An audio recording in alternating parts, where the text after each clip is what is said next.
Okay, welcome back. Now, we made it to the moon.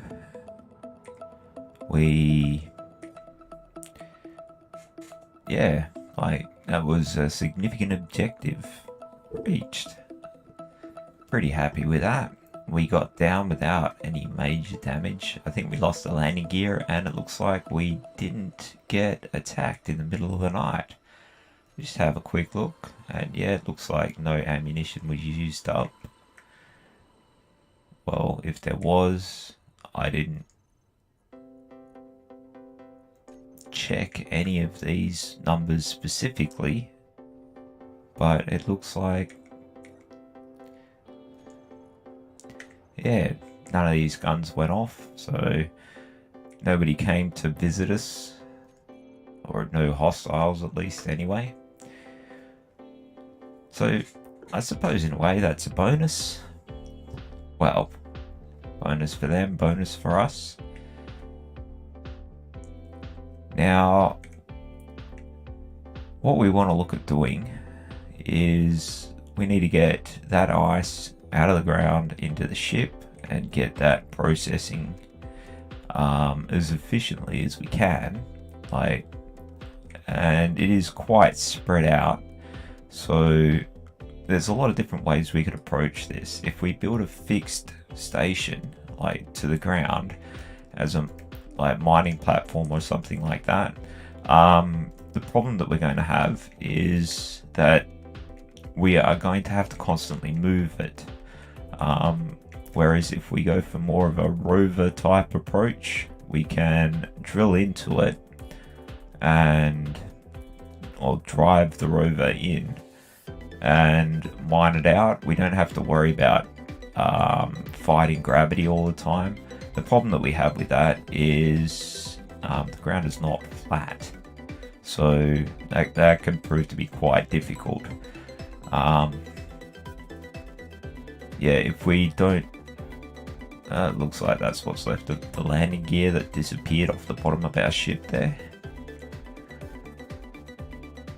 Also, trying to drive up into this, getting the angle right and so on, that might be a bit tricky.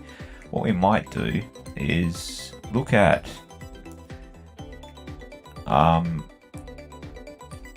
it's going to be a little bit labor intensive if we have to do it manually, though. That's the thing that's I'm a little bit reluctant to do. Driving in, we don't have to think too hard about it. We can just drive straight on in.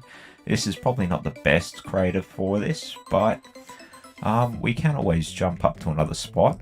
The other thing as well is if we were to go and have a scout around, we might be able to find a bit of a better location. We can pick up and fly over there.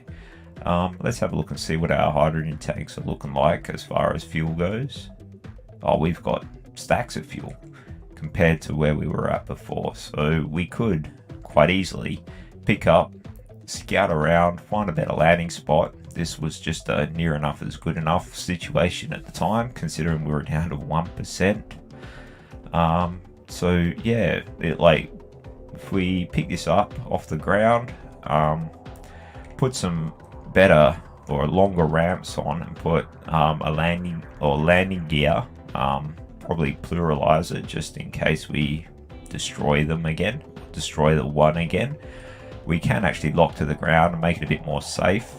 At the moment, if we were on a slight incline, we might rock and roll and slide down off of whatever we're parked on. We're just sitting here plonked on the ground at the moment.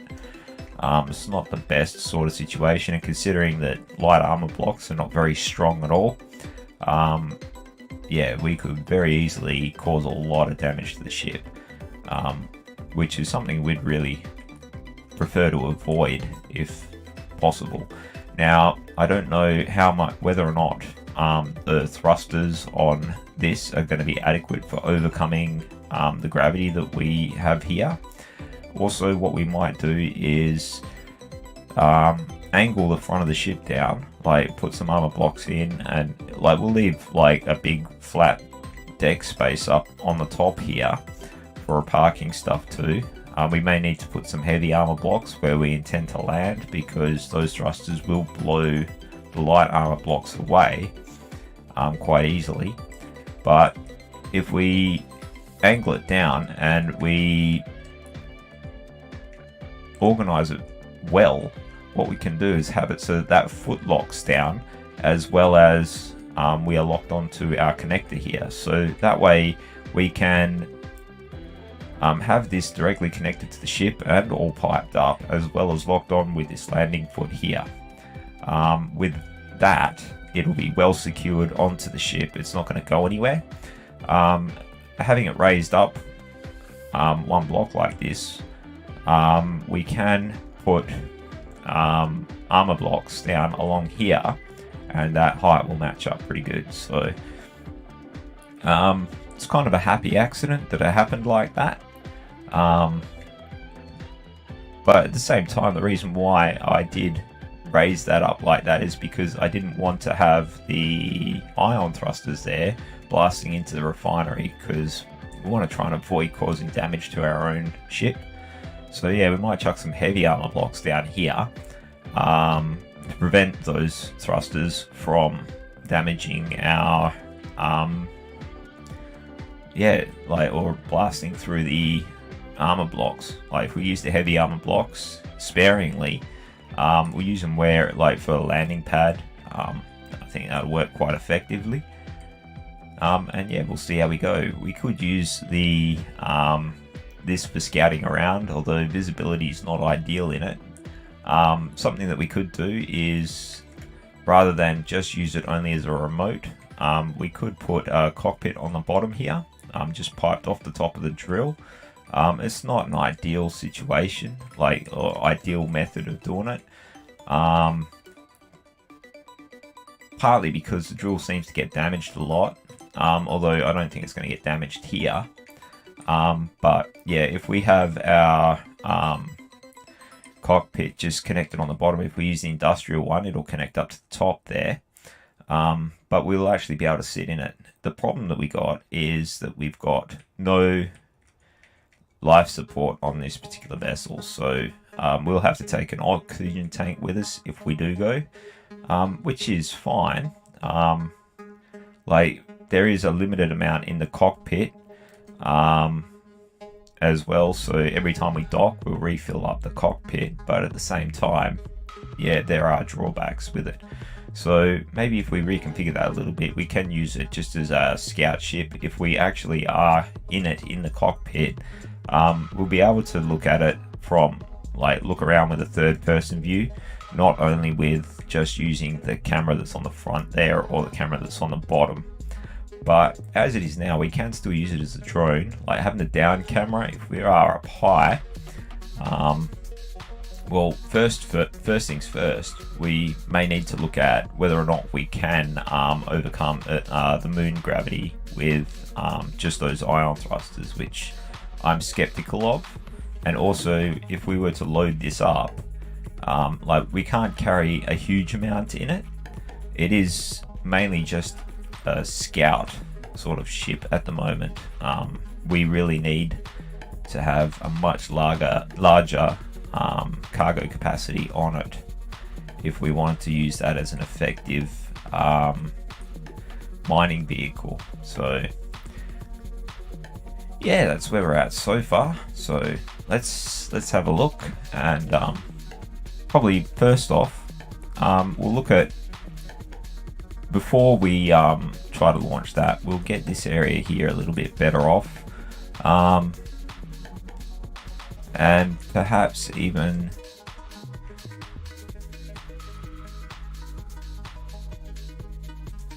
see, one of the problems that I can see is I don't know how much thrust we're going to need. From the initial point, it's going to be quite a concerning thing. But if we were to unlock that and it just falls and there's nothing we can do about it, then we've got a big problem. That's going to land into a lot of critical systems. So yeah, anyway,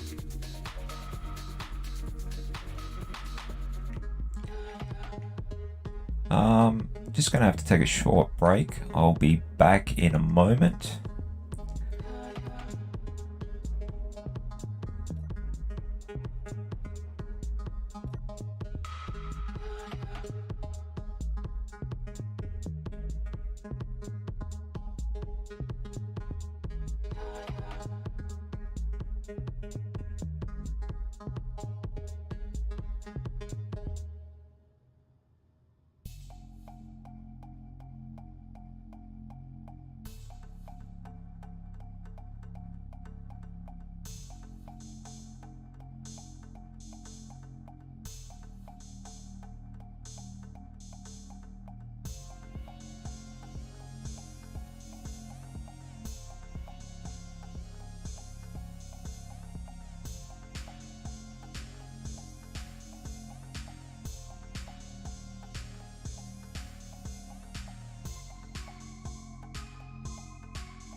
Ah, that was unfortunate timing.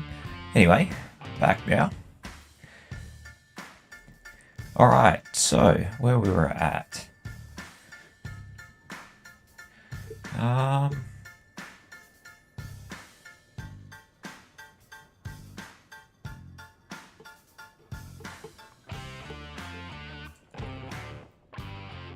Thinking about it, we could just rebuild the drone. I'd rather not. Or we could just chance it. Hope for the best, but that doesn't ever really go that well. So I think we'll try armoring this up a little bit if we can.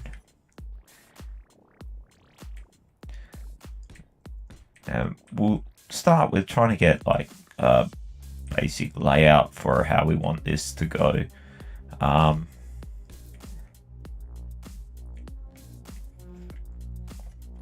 So yeah, we want the heavy armor blocks down here, where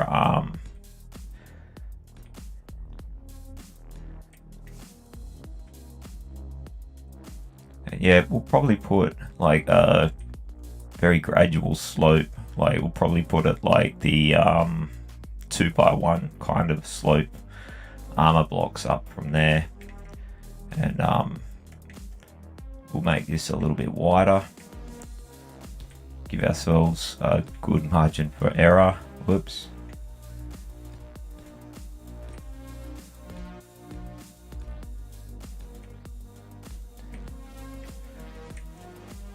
Just yeah, try to protect it a little bit. Do what we can to prevent any serious catastrophic failures. Yeah, we seem to be I seem to be a little bit prone to those from time to time. So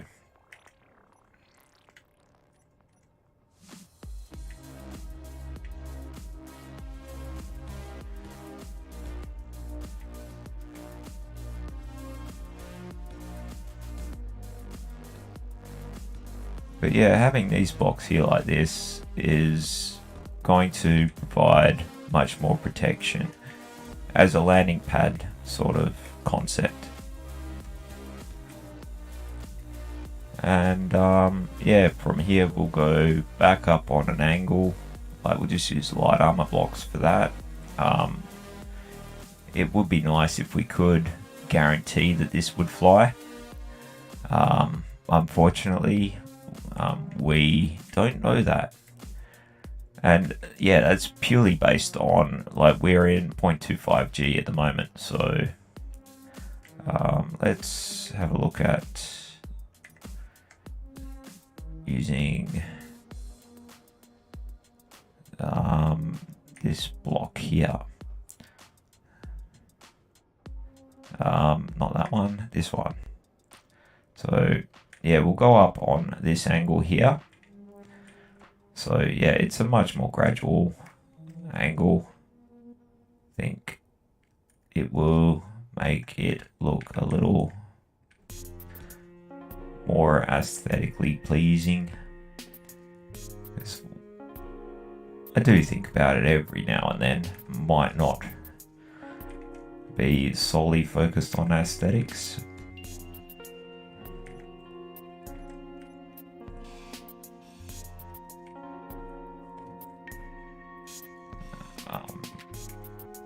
But yeah, just see how we go.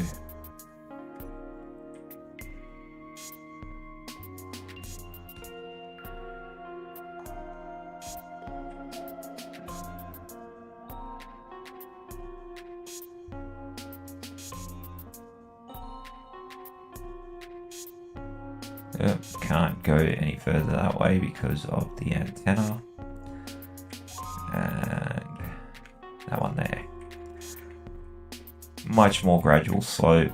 Give it a little bit more of a streamlined look. Not that aerodynamics play any part in this whatsoever. We're not playing with the aerodynamic mod. We are playing 100% vanilla. So, but this is a case of, yeah, I think that looks a little bit more like a spaceship, like with that sort of an angle going on with it. Yeah. And hopefully we have, like, we're back far enough for that foot to be able to, or lock that landing gear with that foot being able to lock in. I'm suspecting we're not going to have enough space. We may need to move that forward a bit, like perhaps put on the refineries we knocked off earlier on, put them back on, and use the port from the next refinery up, so that way we've got a larger platform on the front here. That may be necessary because we've only got 4 blocks there, and before it starts to slope up. So yeah, I think that's going to be too short, unfortunately. We could always move that part back, but we also got the antenna under here. Like, what this stuff up here is doing as well, it will be protecting the antenna from knocks and bumps and whatnot. So what we might try is, if we add a couple extra thrusters on the bottom, we can guarantee, well, not guarantee, but we can improve its chances for success. So if we move this thruster forward one, we can put another one down here and put one down on the back there. So we'll have, and we do the same on both sides, we'll have 6 downward thrusters here. That will give us a much better, and also I didn't put all the blocks on the side, but I suppose that works out to our advantage here because we can better see what we're doing. And yeah, like, give this a much better chance for being able to do what we want it to do. The other thing I was thinking about doing was adding on some more forward thrusters to this. Because yeah, it was very slow. So if we had another 2 forward thrusters, as well as we'll chuck on those 6 or like 4 more landing downwards thrusters. Yeah, hopefully we'll be able to maintain have enough thrust to be able to overcome the moon's gravity. Now we'll have to make sure we keep it like relatively flat, not tip too far to the sides or forward, so that way we don't lose it. But I think that might be the way to go. Yeah, and still keep the overall design of this particular drone here in a very small form factor. That was the other point of it. So let's we'll drop what we've got on us, and we'll grind down this thruster, and we'll place the other ones and see how it looks, and see whether or not it's gonna be more in line with what I'm going for as sort of like a moon scout sort of thing. Now, mind you, this will not do very well on like on the Earth, because like the advantage of the moon is we don't have an atmosphere to worry about. Like, can be a disadvantage, but in this particular circumstance, yeah, ion thrusters don't work very well in the atmosphere. So yeah, let's grab the thrusters. We want the small ones. Like, the big ones would probably work better, but require a lot of parts that we just don't necessarily have as it is now.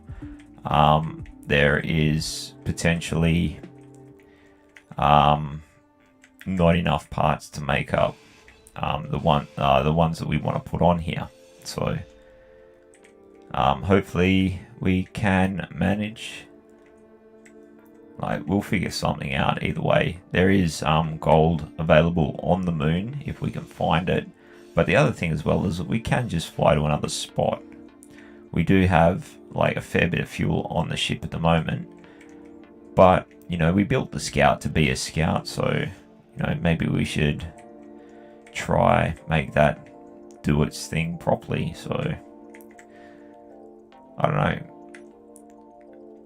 it's kind of a new thing for me, working with a drone rather than just building a ship and taking the whole thing there. But it is proven to be a very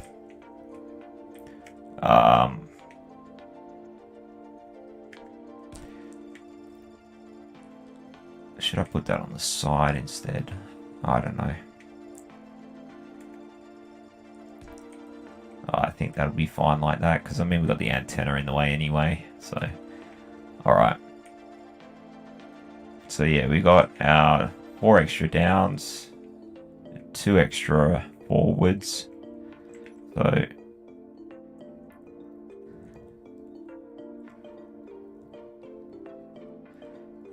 yeah, I think we might leave that for the time being, because yeah, we're gonna have to reconfigure engines and all that sort of business. So what we can do is just fly the whole ship. We'll pick it up a little bit, put some landing feet on it,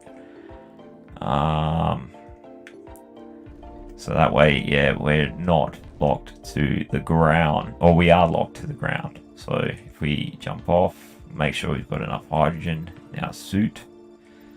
We'll grab some steel plate. We do have a little bit there, so yeah, we'll chuck on a landing gear on the bottom. It's like, originally I thought that we were going to land on a landing gear, and we didn't, so chuck a couple on.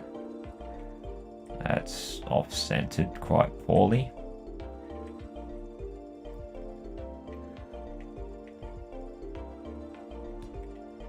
So yeah, I'm going to move that one across a bit, just for the sake of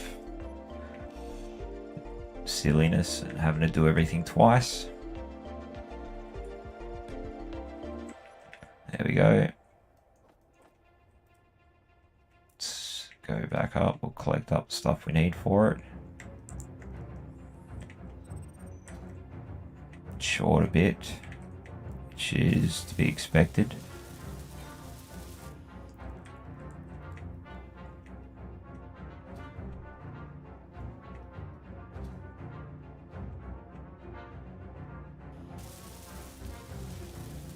So yeah, the main reason for adding the extra landing gear here is just a little bit of added stability. Like, the other thing that we're going to have to start doing is if we do lock that drone down to that, I've been using P to park the landing gear because I keep getting sick of having to rebind it. But if that is locked to that a docking port there, if we do that, we will unlock the drone when we press P. Or the other thing that we may have to do is change some of the settings on the drone so it doesn't use the docking port for parking, or it doesn't think it does. But yeah, let's have a little bit of a scout around. We'll just use our ship, and you can see that we're burning through the fuel quite quickly as we do this. Like, we are still quite, like, we're not super heavy in comparison to where we have been, but if we can just take the ice from beneath us, it'd be a much easier method of mining it, I think. So yeah, we'll just get a little bit of height, have a look for a little bit of a flat icy spot, which perhaps over this way.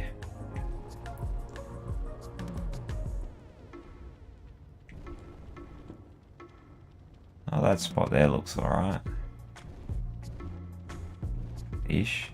Yeah, it's still a bit not at an angle. Like, we really want to land on the ice and take out the stuff below us rather than going sideways. It's kind of my logic and reasoning behind it. Whether or not that is, we've got a base down there, so we want to avoid that. Don't know whose it is. Don't want to pick a fight. So let's head over this way. We might go and investigate that later though. I'm gonna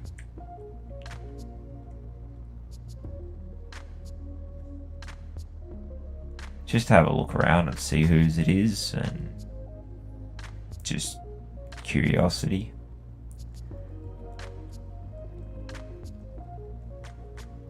Is anybody else on the server today? No, there's not. So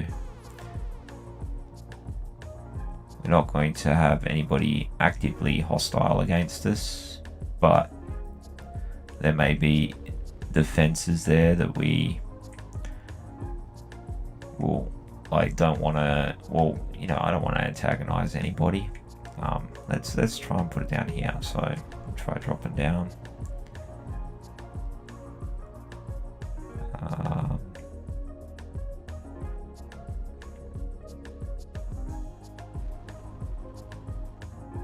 Actually, this spot, trying to see which bit's flatter with the ice on it.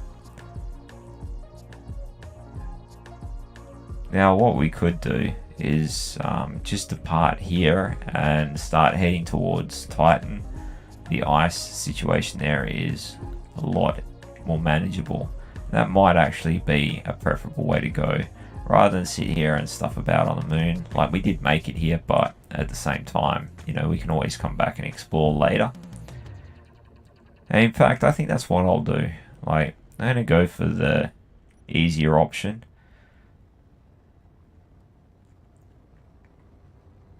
Because yeah, if we land on Titan, we've got the same gravity. Like, that's the alien moon. Yeah, the same gravity, but we're picking up ice is going to be a much easier endeavor And we can get there fairly easily. We've got the 2 jump drives, everything's working. We've got some hydrogen in our tanks. We let that replenish with the ice that we got from that asteroid a little while ago on the last stream. It was the whole purpose we built the drone. And the other thing that we can do is remodel the drone whilst we are in transit over to there. Now, it is a fair distance from here. I think it's somewhere in the vicinity of,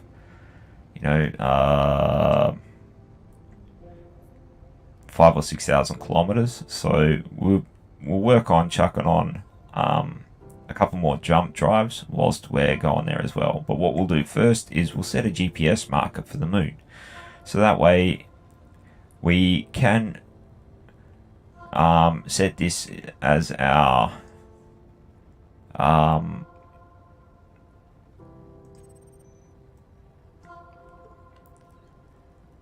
sort of as a waypoint. We can jump to it. So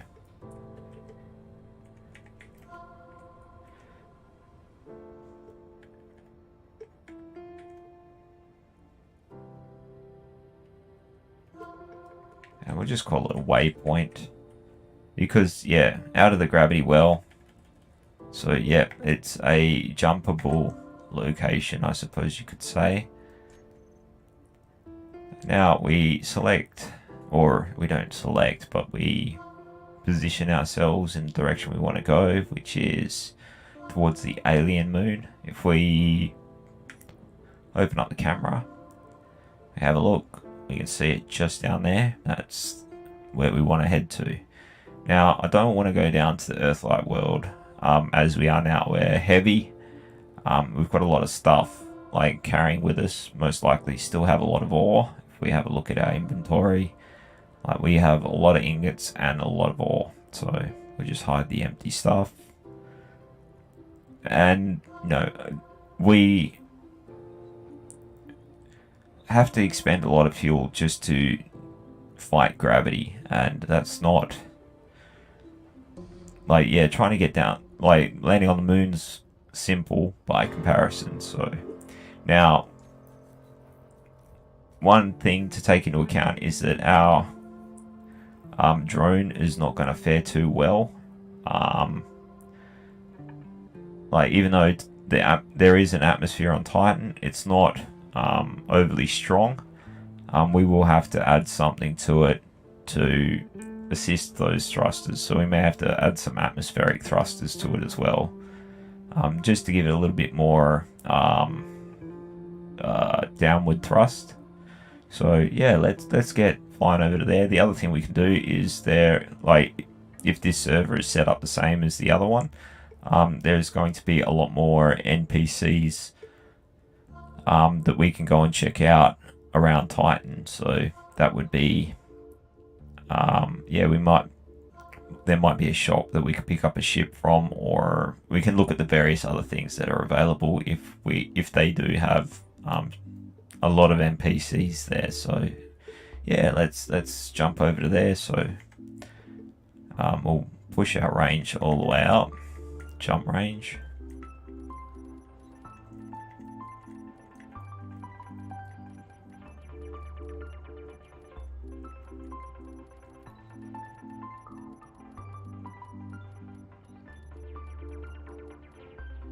So yeah, we're almost at 700 Ks, and that's because our mass has been dropping. So yep, try to get our point of view right on where we're going. Just jump straight towards it. The other thing we'll do is check out the asteroids on the way there, but try not to expend too much fuel like we did last time, like stuffing about. But yeah, let's go.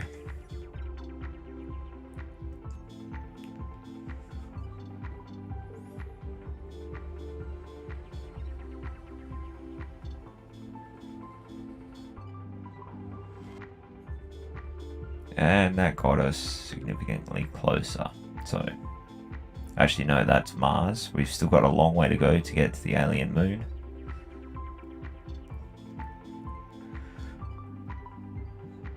But yeah, so whilst we're waiting for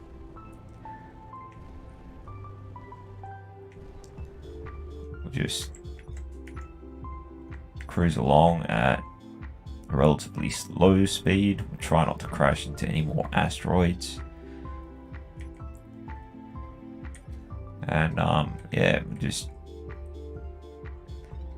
we'll still keep the same concept with the ion thrusters. But yeah, if we want to mine a lot of ice, yeah, Titan's a much better place to do it. So yeah, we'll set this drone up. Realistically, we should be using the drone for doing our scouting there, but at the same time, I'm thinking about just breaking the whole thing down. It served its job, it got us out of the bind, and it is just taking up extra mass. Like, I don't know if I want to stuff around with it that much. I don't know. I think I might leave it for a little bit, consider the options. It might be easier to turn it into a piloted ship. If we do that, like, we can put tanks on here for not necessarily hydrogen, but we can put an O2H2 generator and store a bit of ice on there, so that way we can create an atmosphere for us. Because where we're going to be using the ice a lot. The O2H2 gen might be a better way to go, because then we can always replenish our atmosphere in our cockpit, rather than have to always store the oxygen in a tank itself. So might be a better way to go about it. I think, yeah, that might be the way to go forward with that, rather than just keeping it as a drone. We'll leave the remote control on there, so we can use it as a drone, but it's more of a multi-use vehicle. So if we wanted to, like, we could set it up to automatically run waypoints and do patrols and stuff like that. There's no reason why we couldn't do that. Like, we just can't run full scripts on it because, yeah, we can't use programmable blocks and whatnot. But yeah, it is difficult. Like, the main reason that, like, I'm a bit reluctant to continue pressing forward with the drone is I'm finding it very difficult to fly it with just the camera's point of view. So yeah, it's just a little bit too awkward like that. Maybe it's something, you know, like you need to get used to or whatever, but at the same time, you know, why not just think of a different way to go about it, you know? Anyway, the other thing that, yeah, is really starting to bug me is not having a pressurized area for, like, our pilot to sit. So, you know, always having to be mindful of the oxygen is getting a little bit tedious. So what we can do is, if we extend these batteries and we make that the roof of this little section here, and we can just put glass all the way around the batteries with a door, and we'll put a vent coming into the section somewhere. I think that might be the way to go. If we move these gyros out of the way, perhaps even move that container out of the way, we'll have a little bit of a view out of the front here, and, you know, view out the sides and whatnot. It's not going to be perfect, you know, it's not going to be like a mad super visible bridge, but most of the flying that we do is in third person, so, or using the drill camera on the front there. So, but what it will do for us is, like, give us a little bit more battery storage and prevent us from always having to yeah, be concerned about whether or not we're running out of air. So maybe if we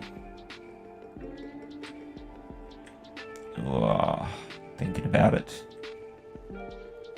or perhaps even sticking the air vent on the front here and extend the batteries all the way up there, and mainly because, yeah, more batteries, more better. And if we, like, yeah, extend them up, that will make this part airtight, up to the point where we can connect up our air vent. So let's move these gyros first. We just make sure we're not going to hit anything. We are seeming to head straight for that rock. So let's just take ourselves off course of the rock a little bit. We are going to go below it, hopefully. So yeah, okay, let's move the gyros. Think of a better place to put them. Somewhere that's not going to get frequently, or I'm going to regret and have to move.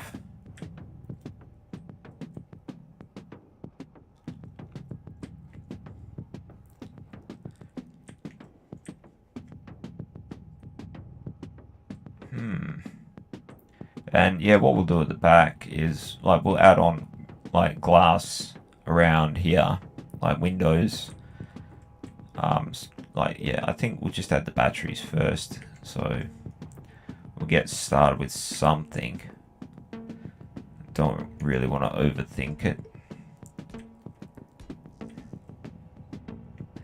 Of course, I need steel plate.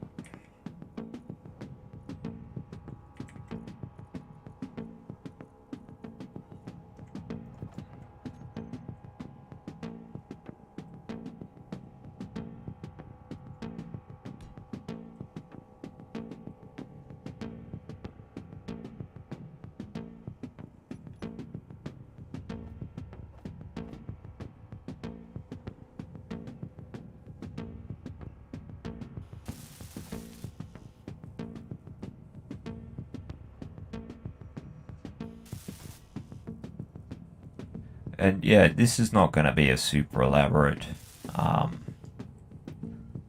sort of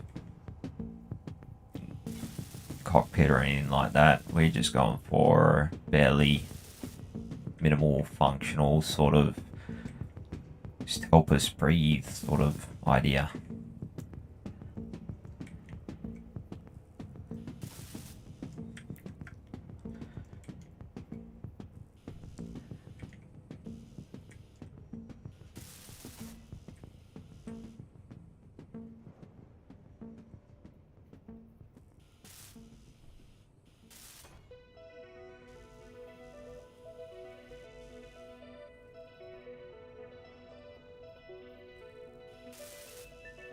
So that way, yeah, if we do want to sit in our seat for, you know, a long period of time, like if we're flying the drone, we don't have to worry about whether or not we're going to die whilst we're not paying attention to,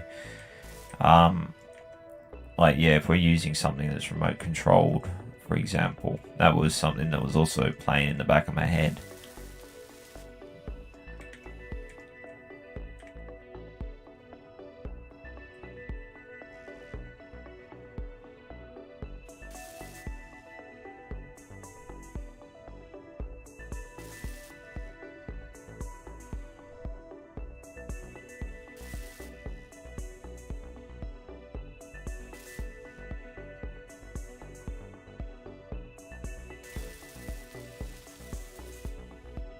And yeah, using the batteries for a dual purpose here, like the air tightness of the batteries, along with extra energy storage. So I figured, why not?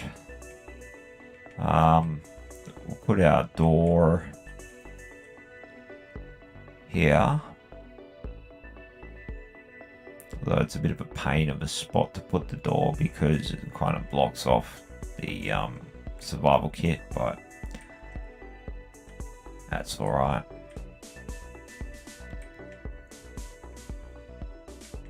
Although if I put the door at the front here, I can walk around it. I mean, the survival kit's going to be blocked off anyway. Maybe if I use the angle windows.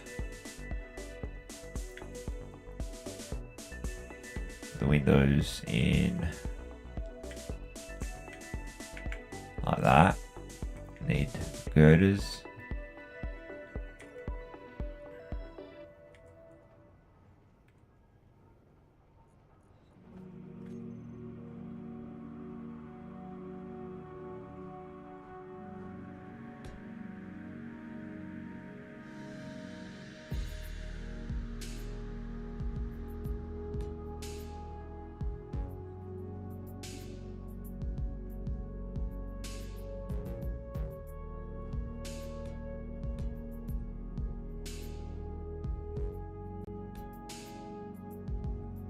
Just sort of trying to get a rough idea of where I want everything at the moment.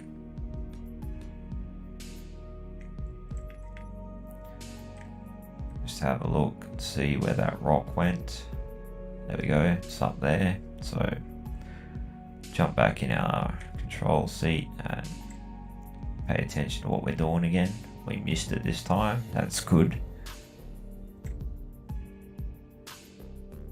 So you never know, we might find uranium on it. Ah, look, there's ice on there. So I think we might stop off here and pick up a bunch of that ice.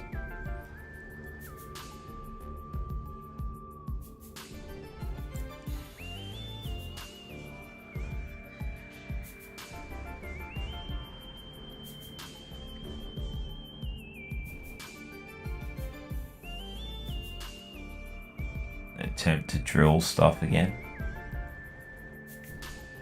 We'll take the drill off the drone because yeah, it's much quicker to go with 5 drills than 3 drills. If we don't, provided that we can do it in a way that we don't keep smashing the damn things off.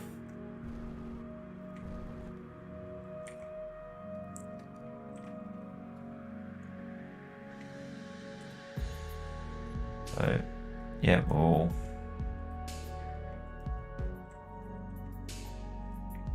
yoink. And yeah, we need to add the piston onto that. So, add the piston and weld it up a bit. Also, place the drill or 4.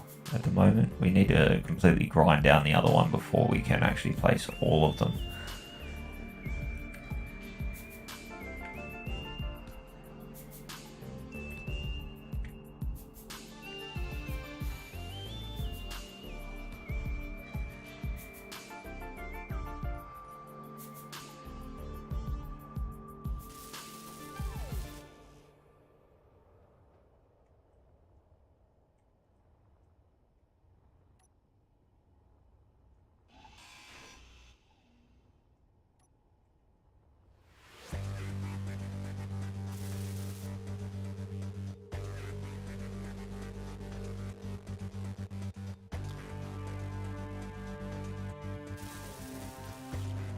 Right.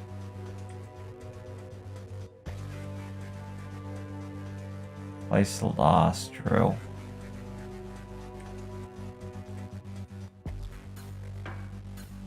There.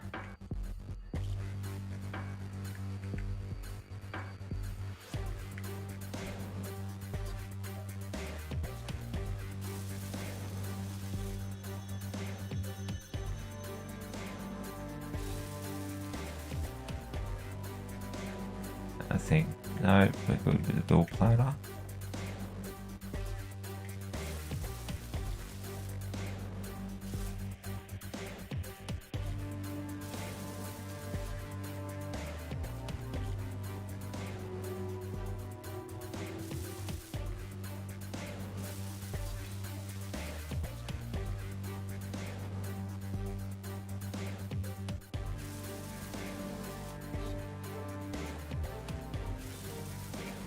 Alright. Got that done.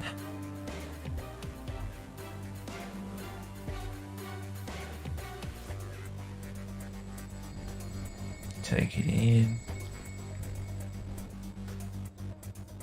Extend our drills out, or extend the piston out. And turn our drills on.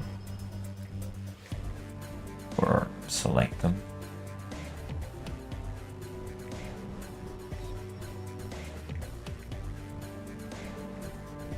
Try not to break them.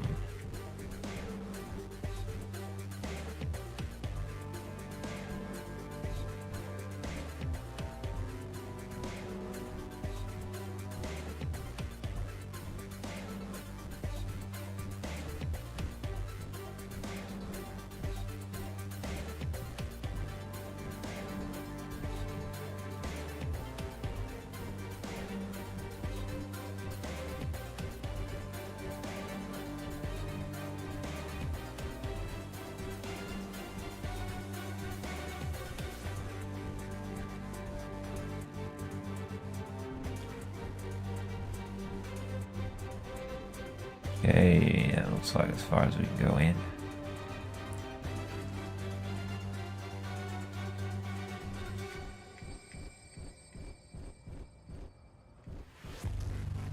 This is going to reduce our jump range, but at the same time, you know, we need to make sure that we still have fuel. We don't want to be panicking when we get to Titan, whether or not we can actually land. Like, we really had it down to the wire when we landed on the moon. That was, yeah. Kind of had the Neil Armstrong vibe going on when he first landed the Eagle on the moon. He was right down to the wire with the fuel as well. Like, we were 1% left.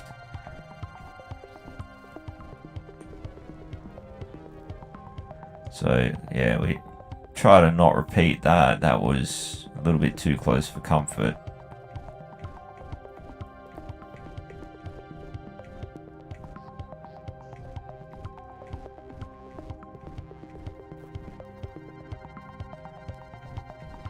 I mean, it made it exciting, I suppose. So take that into account.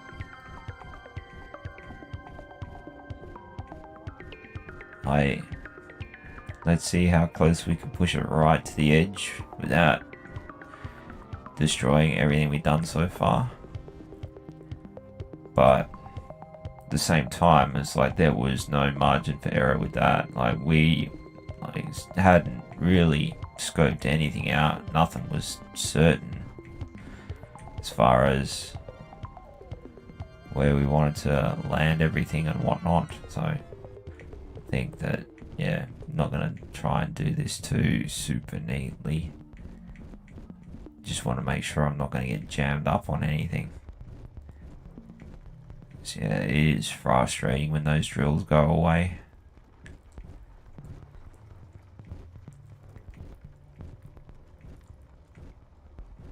May add some more cargo containers as well. I mean, there's a lot of ice here that we're probably not going to fit on the ship the way it's configured at the moment. So we could always do with more cargo space. But that being said, it's like we're just going to make ourselves heavier and heavier and reduce our jump range. Which I suppose is something else we could look at doing instead is, yeah, adding those jump drives. Like, add a couple more jump drives and increase our jump range. So it's not going to take like 10 jumps to get, or 10 or so jumps to get to Titan from here. If we put 2 more on, it will potentially halve the amount of jumps that we'll have to do.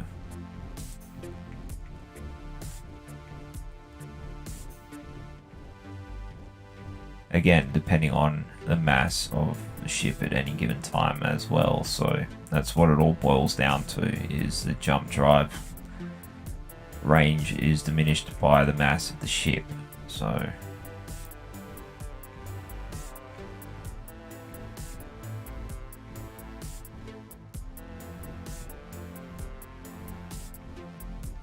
but yeah, we still need the ice, so whilst we're relying on it, we're going to collect lots of it.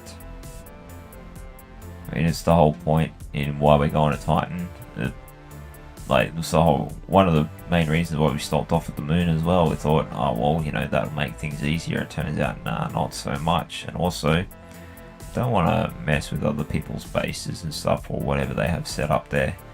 I wouldn't mind checking them out, having a good look and whatever, but if we set up shop next to somebody else, that may be problematic for them and us. Don't want to do that. It's a big system. There's plenty of room. We'll just pick up and move somewhere else. They were there first. I think that's reasonable.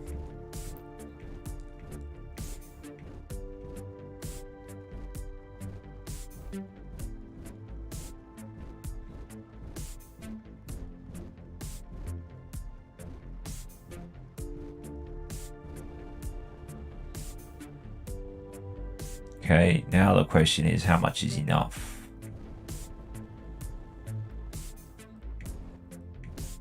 I think we'll take one more pass at it. Or if we break the drills, then we're done.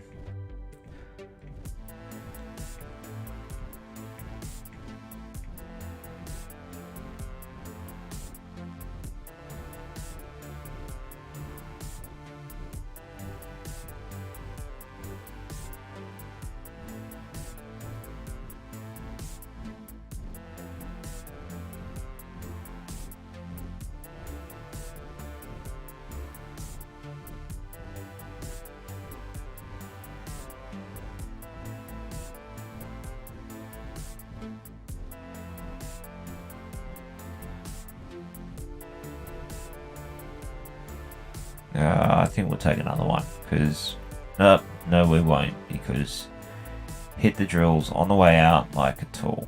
So foreshadowing much there.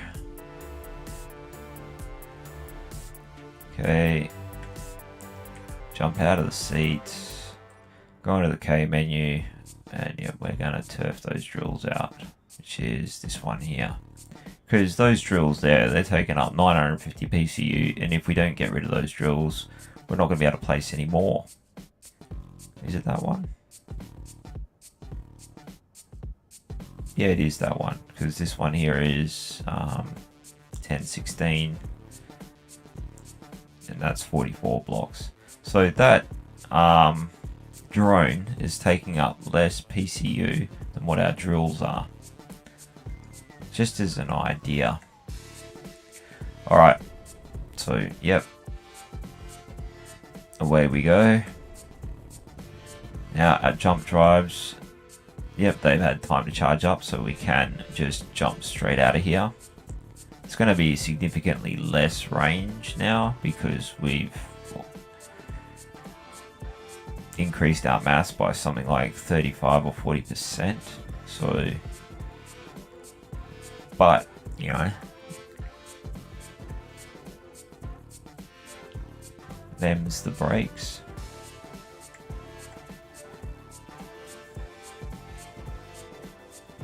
So yeah, point roughly in the direction we want to go. Try to get it on as much as we can. And we will blind jump. This time we're under, or was it 450 kilometers, because we have got so much extra mass. That's crazy. Not unexpected.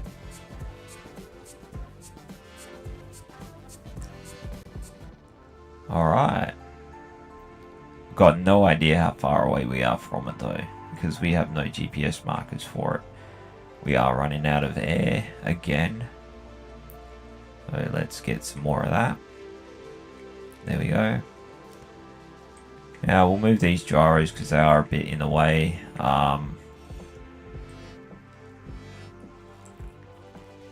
Yeah, I think we'll just put our door on the front here and we'll angle these up to the door because I think that's going to be the easiest way to go about it. We'll work on placement of these things later. You just want them out of the way for now. At the moment, we're not maneuvering about and doing anything silly, so not super concerned. And again, like, we don't need a clear line of, or clear vision out the front of our cockpit area. The only reason why I'm using windows is because they are fairly easy to put up. They are airtight, and yeah, we don't have to, like, they're not going to take up wide space. They're not super heavy. So, but yeah, let's get a door now. So G, door. Whoops, helps if I could spell. If we select this one, we can cycle through a few different kinds of doors. The one that I prefer to use is this one because it's easy to get through. Compared to the other one, like, which you can fight with. We're only going to put one door. We're not going to do like a full airlock kind of thing, because although something that I forgot to do is put an air vent in there, so that's already thrown a spanner in the works. So what we might do is add a couple more batteries and a container to there. We might have to put the door off to the side, and yeah, we'll put the air vent. Oh, actually, yeah, I don't really want to add that many batteries where we extend it all the way up to here.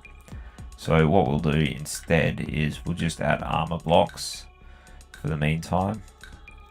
We'll have to weld these up, but we'll just use this the port on that cargo block there. I mean, yeah, the cargo container. And we'll stick the door next to it, and probably here. Actually, we'll stick doors on both sides, so that way we can get in from either side. Might make things a little bit easier for us. In fact, if we stick the doors going in this way, oh, that would be problematic. Maybe that way, yeah. So that way we to walk around, it's not super hard. So yeah, like decisions. Okay, so doors.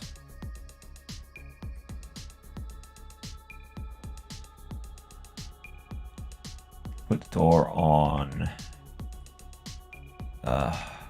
Going through every different orientation before I can place it the way I want it. And we have to do the same damn thing again, except all the keys are in a different spot. And yeah, we'll just extend the windows up so that way, like, we've got a door on either side, so we don't have to think about what we're doing. We'll grab an air vent. Do we have an air vent? Or do we have? No, there we go. We have one. 9. Stick the air vent there. So let's build that up.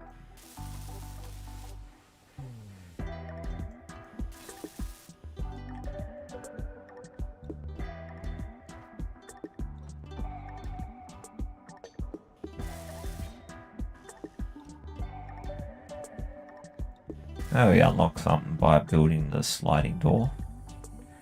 It's the first door that we made. So is that one finished? Not quite. And what we don't have on the inside is access to a cargo port, but it's not the end of the world.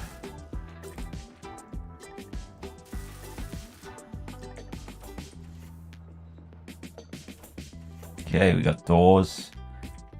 Weld up these. Weld everything up on the inside before we seal it up.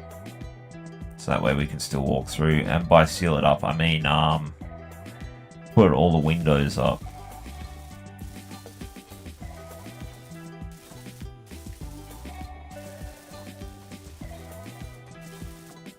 Alright, we're all good there. Now windows. We're gonna need to pick up some girders.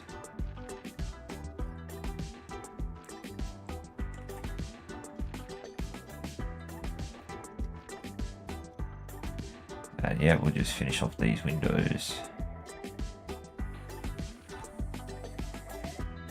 That was irritating. And same on the other side. We may need to move these to a different spot if they don't go airtight. Sometimes they can be a bit picky about where they get put. So, yeah. Anyway, we'll see how we go. Just try to weld up as much as we can. So we do have stuff in our inventory at the moment. Just dump everything else.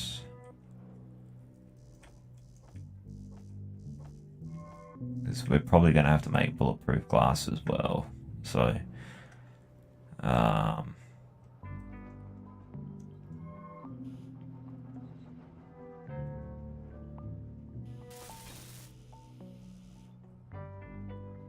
yep, we're waiting for the glass to be made.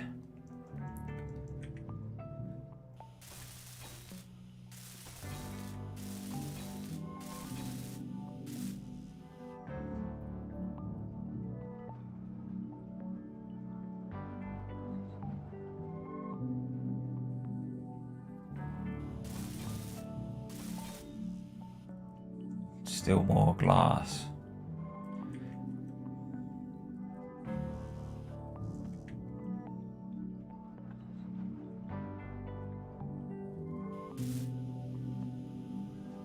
Okay, that side's done. Nice.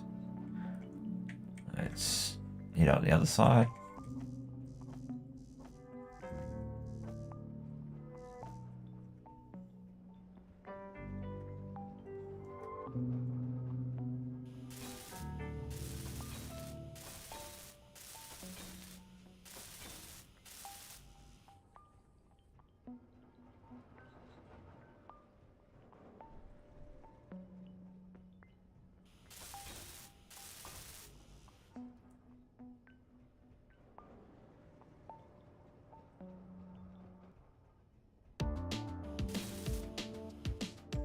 Okay, and it looks like we've got air tightness going on in there. That's excellent. And out goes all the air that we just pumped in. But now we can, if we have a look at our suit is going up in oxygen. So we can sit here and breathe easy. That's good news. Okay. So we finally have a pressurized environment for our engineer to sit and do his cockpitting. So jump drives are charged, so let's check to see that we are still heading on in the right course. It's a little hard to see because the glare from the sun, but yep, we are still facing in the right direction. Let's jump to the next one.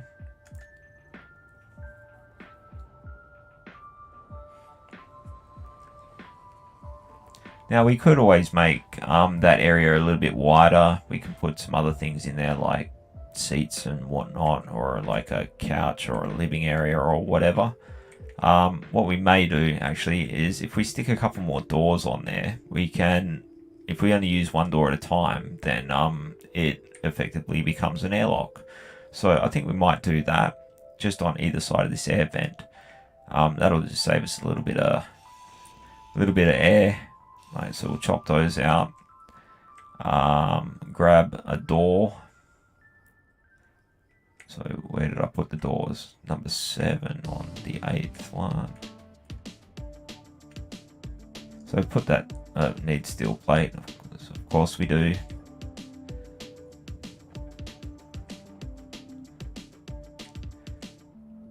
And we got to go and figure out which way around it's going again. And again, exactly the same thing. It's like, why wouldn't it just leave it? Anyway, we'll open up the other doors so that way, yeah, we can get through and add all that stuff.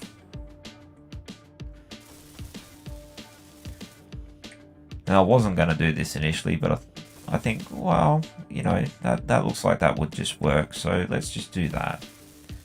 So yeah, now if we shut that door and we shut that door, and what we might also do is stick all the doors on a timer. Now, if we go out, we close that door first, open that door. Yeah, that's venting that part there, but it has not, like if we have one of the doors open, we still have pressurized environment in there. So we're only losing a small part of our like atmosphere, so to say. So yeah, that's good news. So we might extend this out, maybe even like raise up the roof. I was worried about that there. There's a gap, so it looks like it still considers it airtight, so that's good. Yeah, we have an airlock now. We have a pressurized environment, which we've been like wanting to work on for quite some time. And yeah, we might automate those doors so that they automatically close themselves, because like I do forget to do stuff a lot. So yeah, that might be a smart thing to do. Like, so yeah, I might take out one of those armor blocks on the inside there and stick a timer block in there and just put the doors to all, like put them all on a group and have them all close In fact, let's just do that now. We may as well finish setting up that concept. So the reason why I'm putting it here is just for, yeah, see, we've emptied out the air again. We've created a hole. But yeah, so we go into the G menu and we go and find our timer block. And we will chuck it up in here. Hopefully this is an airtight block. And we'll put it so our control panel is accessible for the timer block, just so we can find it a little bit easier. What did I want? Interior plates for these, I think. Yep, there we go. Interior plate. I'm just going to leave the doors open for now. And yeah, we can access the, like, and that's only so I can find it later, or I can go straight up to the timer block to set it, rather than have to stuff about with. So we'll check to make sure that that's airtight, and yes it is, so that's good news. Okay, so we'll go in here. What we want to do is put all our doors into a group. We've only got the 4 doors at the moment, so it's pretty easy to figure out. We'll just call it doors. We may need to be more specific if we go like huge with a maze of a ship, but at the moment that'll be fine. So yep, we go into this and we got the timer block and we got setup actions. What we want to do is go into groups and doors. We'll add that to there, and we'll stick it on closed. And then the other thing that we want to do is add our timer block in to the thing as well. And if we put it there as a start, what it'll do is once we start the timer block, it will cycle through for every amount of time. So it'll close the doors and then it'll start the timer block again, and then it'll wait for a certain amount of time. So if we have a look now, we've got it waiting every 10 seconds.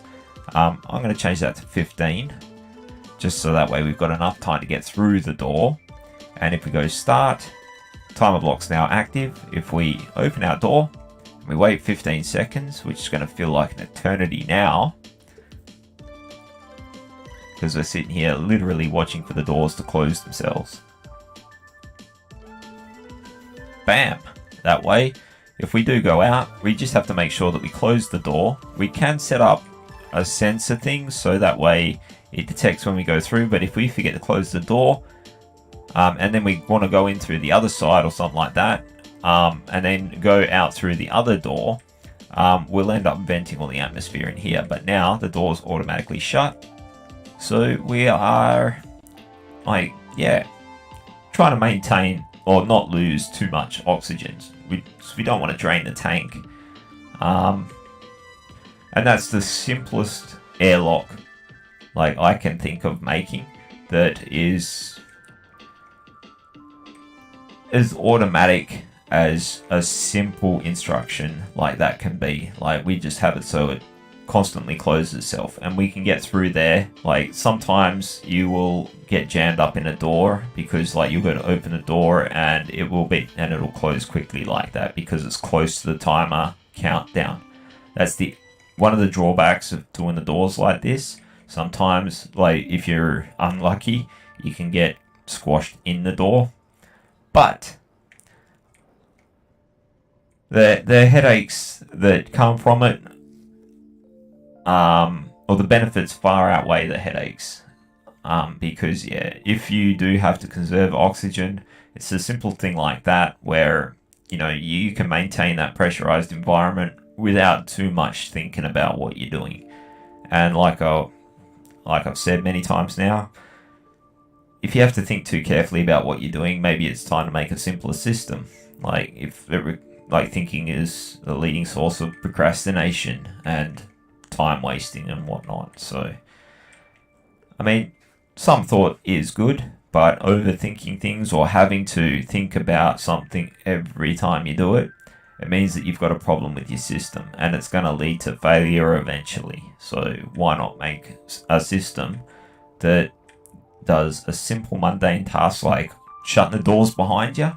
Let's automate that, at least in the simplest way like this. Now we could go full complicated with sensors. I've got no idea how to do that. I don't think I've ever placed a sensor block in this game. It is something that I probably will look at doing at some stage, not necessarily as a tutorial, but it's something that I'm going to try and figure out, like figuring out how to do the drone. That's not me showing you how to do it, that was me figuring it out quite literally. So that was my learning process there demonstrated. But yeah, so what you can do, and what I have seen done in other places, like at the NPC stations, for example, they'll have a sensor set up. So when you pass a certain point or it detects a character, I don't know how they work, but it might be within a certain radius, then it shuts the door behind you. Deep, like in the airlocks at the NPC stations, they will pressurize and depressurize, or you can set up a switch so that way you can go in, the switch will depressurize, it'll run for a certain amount of time, unlock out the doors, and then automatically open the other door, which it can be a bit of a time consuming process, but at the same time, you know, it's pretty cool what you can do with some of this stuff. So anyway,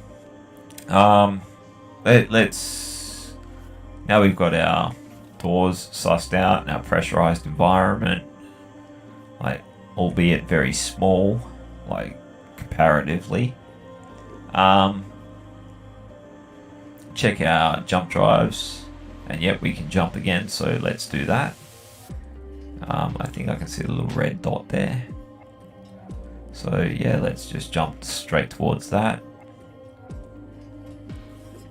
No more power problems, which is marvelous. And yeah, because we're not flying around and doing stuff, all that ice we collected, we are converting into hydrogen, which is good. Now let's, oh, that was something else that we knew was going to be a problem. What we might do is chuck those other two refineries on that we smashed off in the last crash. So that way we've got, we can move that docking port forward a little bit. So we'll take off this piston. We need steel plate. So yeah, we'll move that up, like on top of the refineries that we're going to put here. Just give ourselves a little bit more room, and can't find the damn thing. There we go.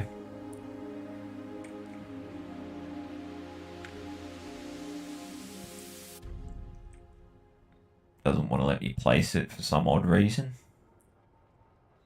That one's alright. What's going on with that one?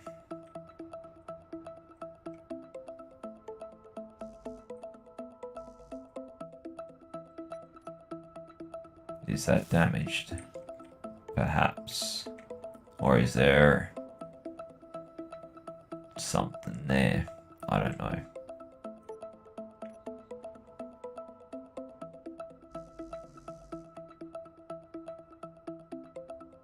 Oh, camera's on there, that's why.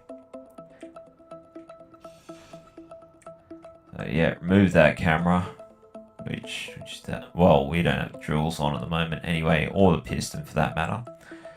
So yeah, let's weld that up.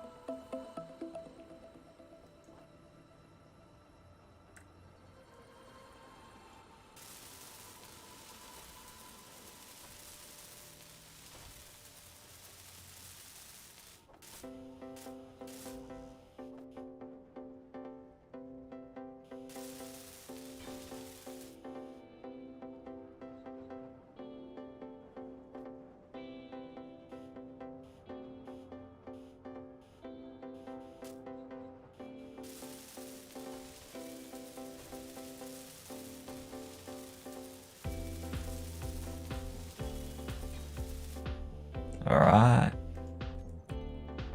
And we seem to have an extra refinery on there for some odd reason. So let's move, or dump everything back in there. We'll move this ore detector because we don't want to get that fried by our thing. We'll stick it right up the front. Where do we put it? Put it in there. Yep. Okay. There we go. And yeah, we'll just dump everything and we'll cut down all these parts here and just reuse those. That was irritating. Can we move the ice out of the way? No. We're gonna have to pick it up and do it the freaking hard way. I wasn't expecting that to be in there. So conveyor tube, and now connector.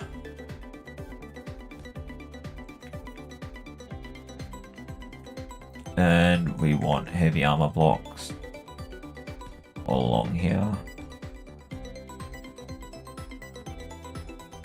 This is going to be our landing pad.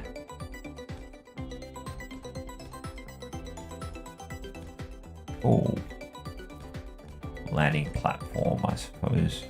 Not really. I suppose splitting hairs both mean the same thing, I guess. Alright, weld it up. Probably should have welded up that piece of pipe down there first. Can we get to it? Yes. Cool bananas. Okay, now we want to pick up all of this freaking ice that just loaded itself into that container for whatever reason. Probably because that's how we transferred it last time, thinking about it. But yeah, as annoying as it is, we still do want to keep it because that is fuel.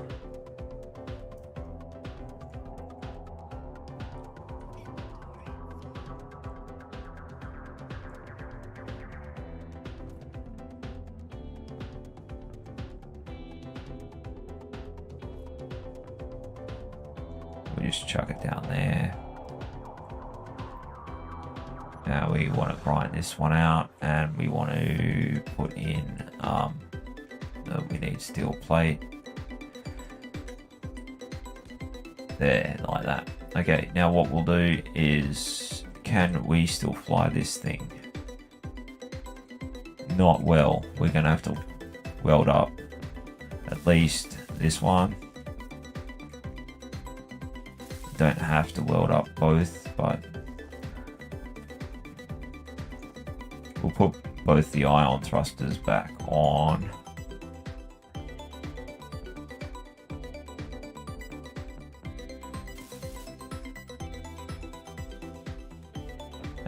I'm going to empty out that, just do these one at a time. In fact, I might just do one. So I'll park it down here and get it out of the way. That'd be a benefit to us.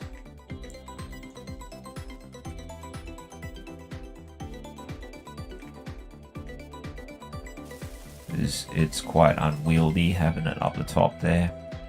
The only reason why I'm doing the one is because, yeah, it's all we realistically need. If we're not moving, like, this should not be a super difficult process. So yeah, we're going to, we've got to turn all our antennas on. So antenna on. Enable broadcasting, as well as our other antenna. We need to go into, we have to do that from the drone itself, because we turned all of that stuff off before, so that way we couldn't be seen. And it looks like our batteries are we're out of fuel in this as well, so, or, oh no, that's right, turned off the gyros. So anyway, control panel, antenna 4, enable broadcasting. Okay, so now we can go back to our control seat.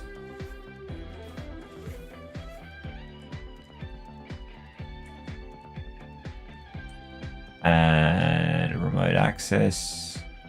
We can control the drone.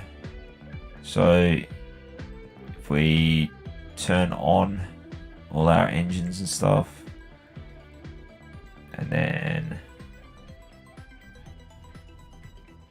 okay, what we want to do now is we want to pick our camera for landing.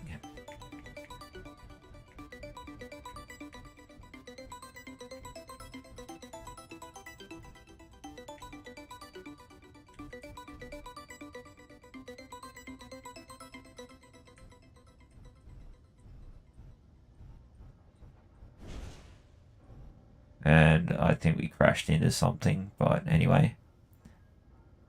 I think we've locked on without landing gear. Yep. So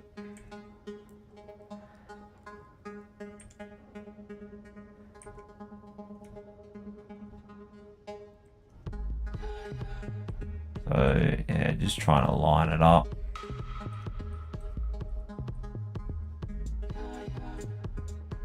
Ready to lock, and our landing gear has locked itself on, and now we've locked the foot on. So the other thing that I want to do is those ion thrusters, the ore detector is incomplete, so that's something to be mindful of.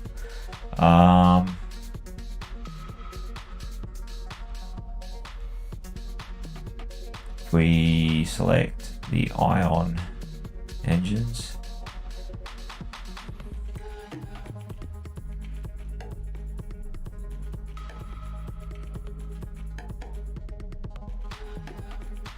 I don't know what's going on with this.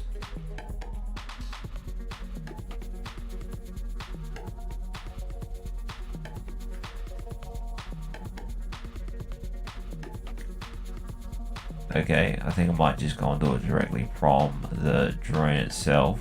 See if there's a control panel that I can connect to, because that way I can see which one exactly I want to talk to. So yeah, we got a control panel up here. All the orange ones are the things on this ship. So go to the ions.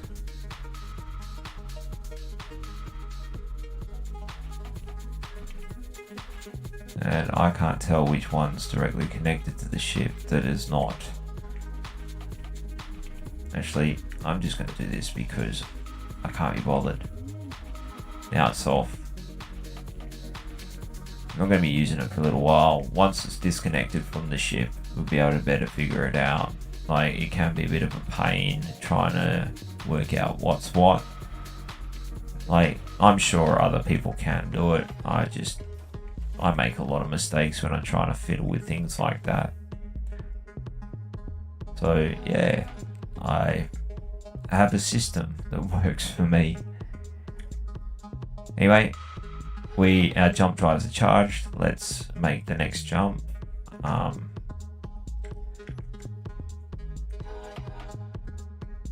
Oh, that's right, we took our camera off, so we don't have zoom anymore or anything like that. We do need to put that back on, but yeah, we'll jump first, then we'll put our camera back on.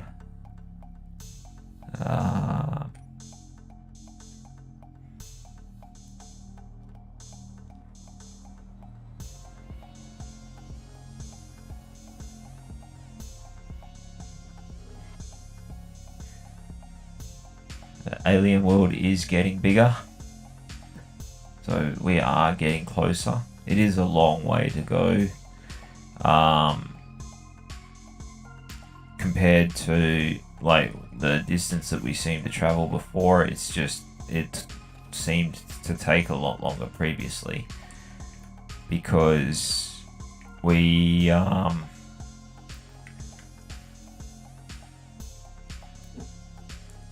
yeah, we were traveling much shorter distances. So, I mean, we're still taking a long time compared to what we could do. Just changing color of the thing, not rotating it because I'm hitting the wrong key. Want it up that way, and of course I need steel plate. And also need computers. So, may as well grab both. There we go. Now, we got to wait for those drives to charge. There's a lot of other things we could do. Something that we could do is if we weld up all those engines, get this thing configured properly, we can stick a welder on it. If we put a welder on there, we can fill this thing up with steel plate and metal grids, and we can weld all of that up much quicker. In fact, we could put 5 welders on there and do it enormously quicker, but we can only fit like, yeah, a limited amount of stuff in there. Anyway, we needed to finish this off as well. So yeah, we could use that drone as a little weld ship, or we could put a cockpit on there, which is actually probably my preferred way to go about it, to use it as a weld ship. Just because, yeah, doing it from a third person is a lot easier than doing it from the camera perspective. So yeah, that may be what this thing evolves into. If we put the cockpit down here, like sticking off the bottom, and yeah, like we'll lose those 2 cameras, but we can always put them somewhere else. I think that's what we'll do with this. I think that's the way to go, because then I'll be more inclined to use it. And yeah, using it as a little weld ship, we'll get a, like if we want to go for a first person point of view for making sure that we don't botch stuff up, we can also turn our head and look side to side by pressing the Alt key. So like if we are sitting in a cockpit, we can still look around, whereas we can't do that with the camera. Like our point of view is fixed. So if we're first person, this is our point of view from our control seat, and we can look around like that. And we've also got some instruments from first person for like attitude control, which I will use from time to time when like I want to make sure I'm pointing directly vertical when getting out of like a gravity well or something like that. If like, you know, I'm trying to be efficient with fuel costing and whatnot. But yeah, and also these all of these windows are customizable. I can change them to other things, like put different information on them. Like, not that I can really read too much, but that one there has got the A gravity and P gravity. That one there is just an image. That one there is the fuel and power status, and I've got a little clock over there, and that's my attitude indicator. I think that's what it's called. But yeah, I can change them to different things, or if I was running in a server that would allow scripts, I can put scripts on there and make that any number of different things. So cool stuff that is available. It's unfortunate that we can't get to our survival kit inside here. Like thinking about it, because it's like, oh look, I just go over there, and no, that's not happening. So that might be something that we might look at changing as well. If we make this wider, extend it out a bit, yeah, we might be able to add some more features to the inside here, like maybe put the med bay in here, like rather than the survival kit, because yeah, relying on the survival kit all the time, like it's really slow to do stuff with. But that I think was a happy accident, how this worked out like that. And again, you know, we don't have visibility out the front, but who cares? I don't use it that much. Like, not the cockpit view. It's a little bit too limited. I mean, I could rearrange it and do a lot of fiddling about and stuff like that, but at the same time, you know, we could just make a much nicer looking cockpit somewhere else, and we could just use this as sort of like a backup in case like we fly into something like I have a tendency to do. And yeah, we've always got an emergency secondary location that we can control the ship from, because we've got all our commands set up there for the basic functions that we mostly use at the moment. So I don't really want to have to go and reconfigure a whole nother one at the moment. And also, I wouldn't want to have to try and reconfigure one if we're in a we need to try and get out of an emergency situation. So yeah, that's the reasoning behind it. So I think this is going to stay here as it is, or maybe even get expanded a little bit. But yeah, we may build another one as well. So options are always open. Like nothing is ever like permanent or definite. Like, because it's the captain's prerogative to change his mind, and it's the engineer's prerogative to read it or redo something and change it and do whatever the hell they want to do or see fit at any time. So with that in mind, you know, everything is dynamic and fluid, as ideas should be. If you have rigid ideas or beliefs or points of view, you always run the risk of getting stuck. And getting stuck is a horrible concept, especially if you are trying to work out a problem. Getting stuck on a problem because you can't bend your point of view or change your idea. I've seen it many times where people think that they cannot be wrong, or there's a flaw in a system or something like that. Yeah, I think the person that needed to bend was them. So, and I suppose we've all been there at some point or another. Like I've been there like a few times. Like rigid thinking is problematic.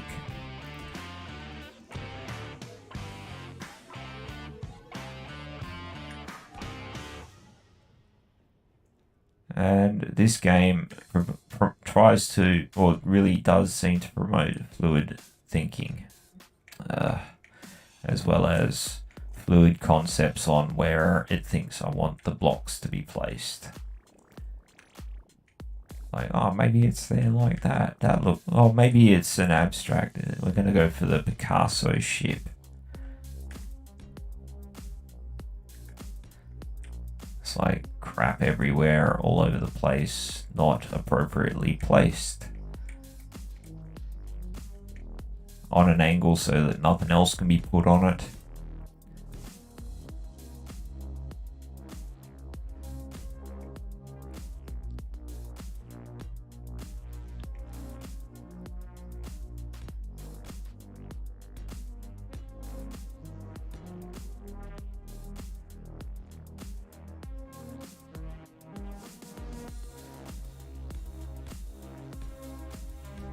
I don't know. I don't know how other people think. So maybe someone else would think that that's a good idea or something like that.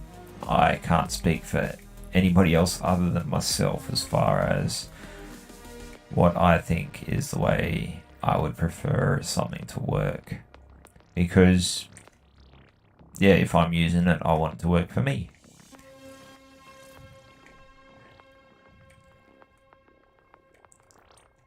That doesn't mean that I think that everybody else should do it my way. Now that was annoying. It's like I didn't want that there, but it just popped up there.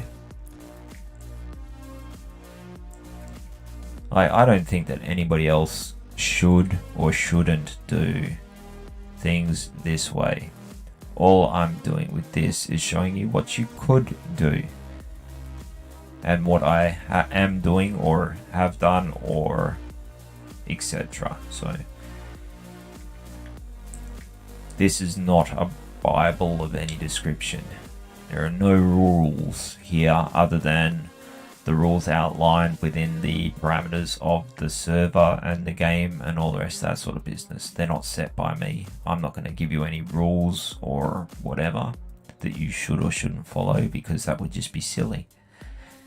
Anyway, let's see if we can jump to the next thing.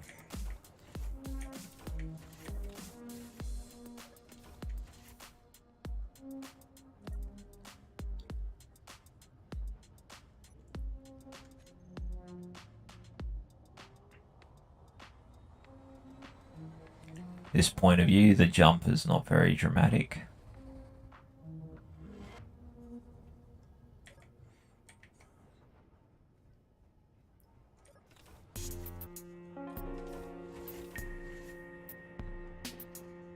We still look like we're a long way away. But I mean, that should be expected. Let's see if we can build the stuff for another jump drive. We were attempting it before. I don't know if we have enough material for it. We probably should. Let's have a look in production. Let's see how we go. Helps if I click on the box. So the main things that we need are that and that. So yeah, we're making gravity components and we're making superconductors, so we'll chuck 2 of those on.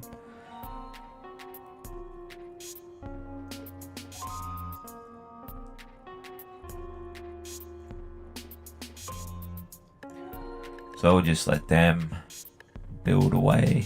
In fact, I'll move the gravity components up first because there's fewer of them. Superconductors are going to take an eternity and then another day. So infinity plus 1. I don't know whether or not we need these turrets where they are, but I think I might just leave them for the meantime.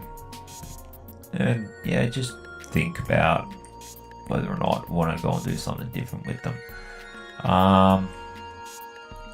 Also, I am curious to see what went playing when we parked it, or tried to park this up. Yeah, we lost a block here. So that was... Yeah, I did hear an explosion. So these aren't welded up, so they're not going to be super strong at the moment.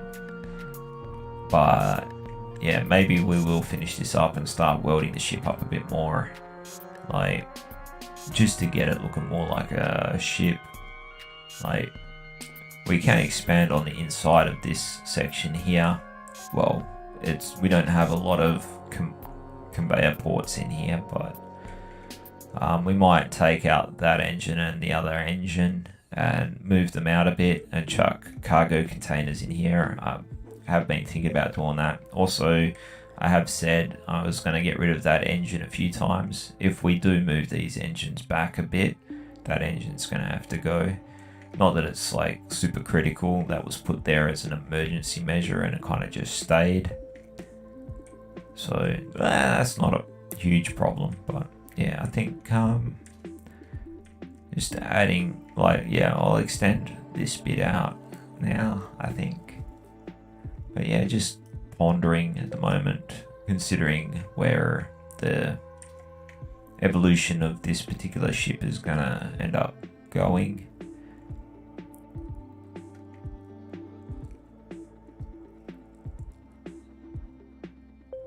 It's taking a moment to, yeah, consider like the options.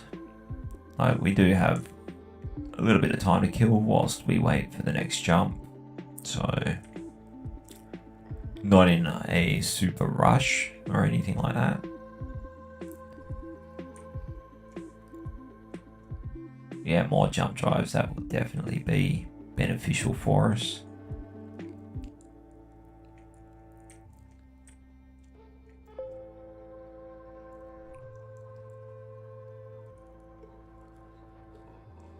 I'm also thinking that, yeah, if we finish this off, maybe this thing should be a priority. Set it up as a world ship.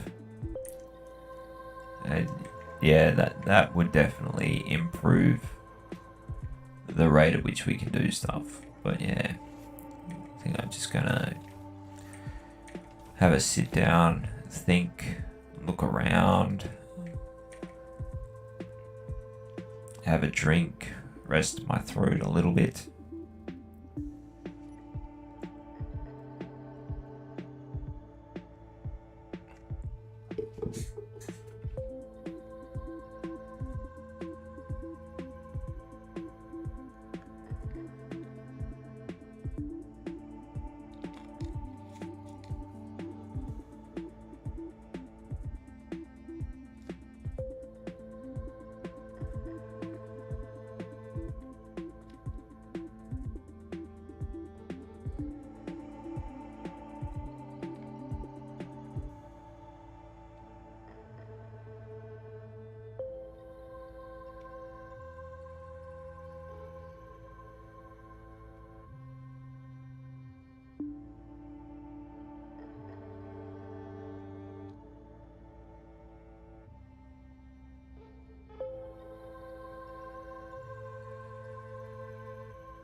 Okay, we have the next jump available to us, so we're gonna do that. Probably should have checked the orientation a little better, but we're still gonna get slightly closer.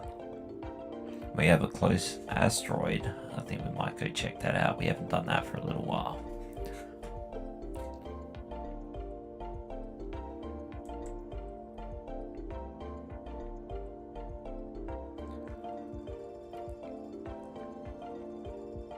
Actually, we've got a couple that we could go check out. And yeah, our fuel's increasing, which is good. And our ion engines are on for some reason.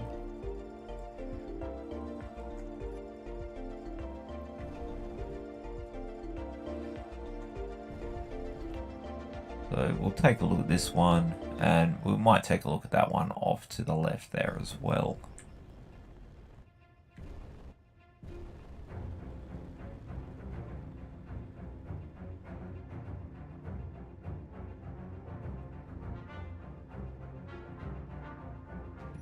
have a quick look at the inventory. We'll check our ice levels. Oh, we've got mountains of ice, so that's good news. I've also been thinking about our situation with the drills and what I've done in the past to prevent them from falling off and stuff. And how we've been mounting the piston, it's had no support, so maybe we need to chuck some blocks around it or something like that. I'm just taking a random guess. Oh, the other thing I want to do is check the ore detector. We are running 2 ore detectors at the moment, so not that that's really going to help us much because they're not too far from each other. But both of them will enable, well, they will show up signals. So even though the one on the main ship was set to 75 meters, the other one I'm pretty sure is still set to 150. So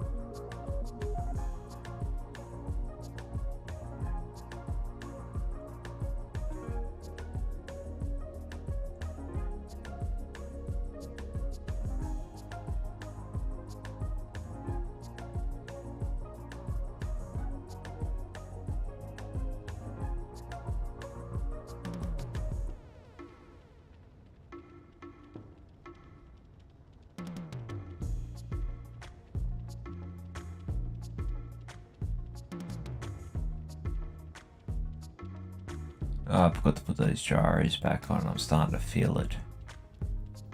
That's not brilliant.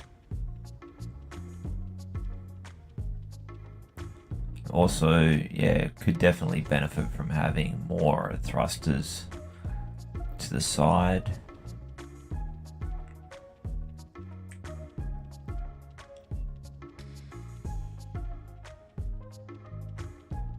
So yeah, we are quite large, so I mean it's going to burn up more fuel, but what it will help with is making sure I don't do anything too silly.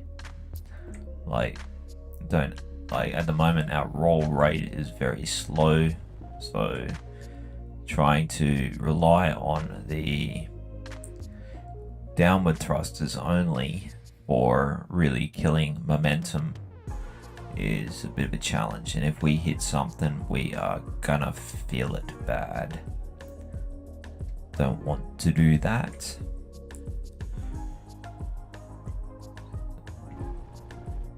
Sounds like an obvious statement, but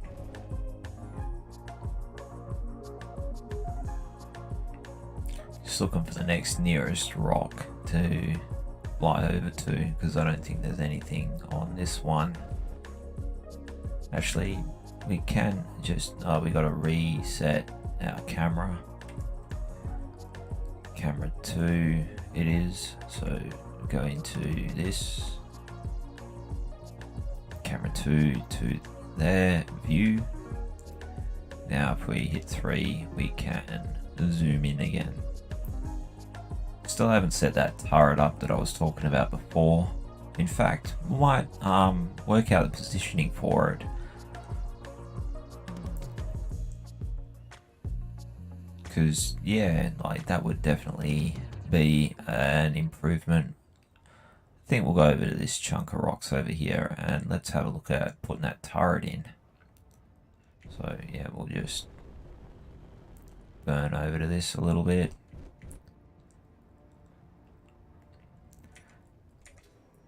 Like, yeah, stick the turret up on the top. Stick in a turret controller. Like, it's not going to be perfect, but yeah. Like, we are going to be a bit limited with the field of view, and also that's going to be an issue. If we have the turret sticking out the top here, the ship there is going to be a little bit in the way, but at the same time,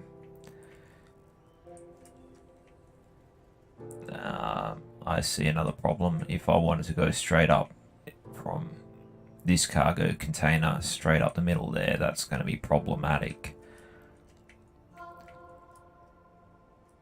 So we may have to do a little bit of pipe work if we wanted to have weapons attached to it and have the weapons auto feed. But anyway, what we'll do first is we'll take out that block, we'll chuck a cargo container in there. Like, we're not gonna pipe it up just yet or anything like that. We're just thinking out the idea at the moment, using the cargo container again over the conveyor the conveyor junction, because yeah, if it's going to cost us PCU, we may as, and we want it to do the same job as it, we may as well have it be able to put stuff in. So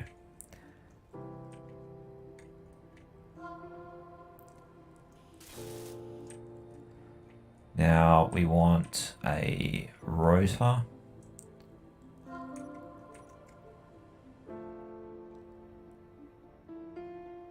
I think we're going to go for not the advanced rotor. Like, we'll go for a regular rotor because we can put a smaller piston head into it.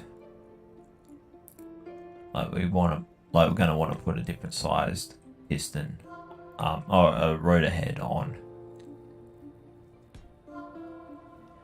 So we can weld that up. But we will take out this part here, and yeah, we'll add the small rotor head, so that way we can put extend a couple of blocks off a small hinge, and it's less inertia and it sticks out less and all the rest of that sort of business.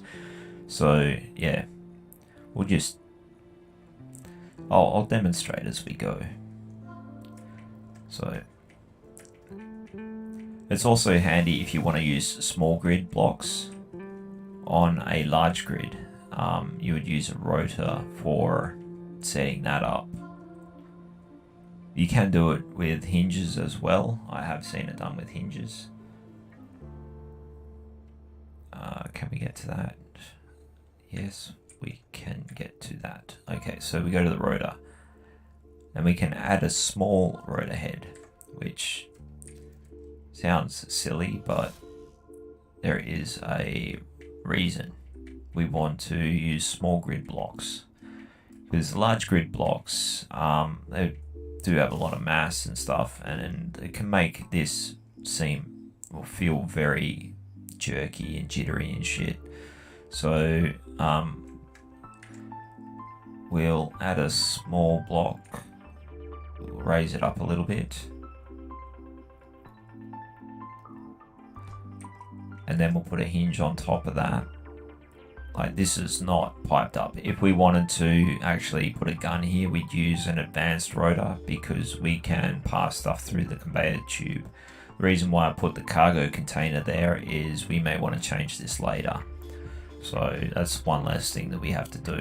Otherwise, we could have just plopped the rotor down onto any of these blocks here, and that would have just been perfectly fine. So anyway, now we want to put a hinge in somewhere. Yeah, we'll swap it out we'll swap the hinge for the survival kit because we don't need to keep that there. So if we need to build another survival kit, it means that something's gone bad. So we'll just stick a small hinge on there if we can. Will it let us? Yes, it did.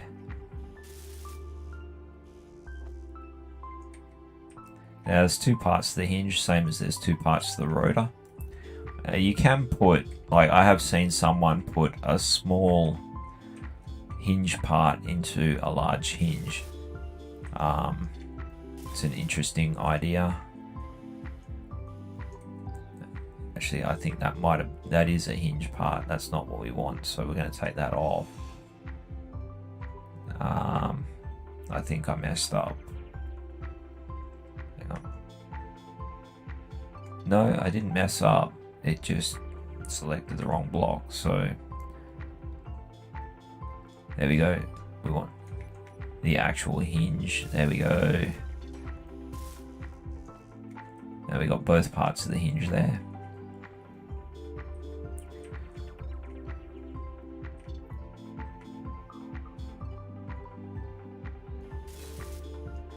Okay, that's all good. And the other thing we're going to want to put on this, on the moving part, like we'll put another block on here. We'll use that for attaching the camera to, so that can swing down. We'll put the camera on the front part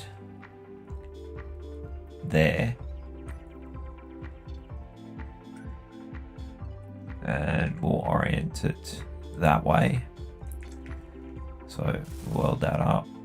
Yeah, we do have all the parts we need. The other thing I want to put on this part is I want to put a gyro, a small gyro on here. So that way it'll help it move around a bit better. There we go.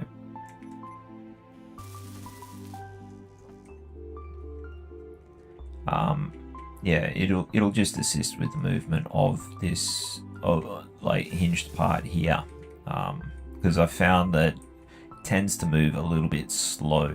Now the next thing that we need to do, to be able to control that in using the mouse and stuff like that, make life a little bit easier for us, is we want to put in a turret controller. Just looking around, see somewhere where we seems appropriate. I think we'll just chuck it here. So chuck in a turret controller, that block there. Need interior plate.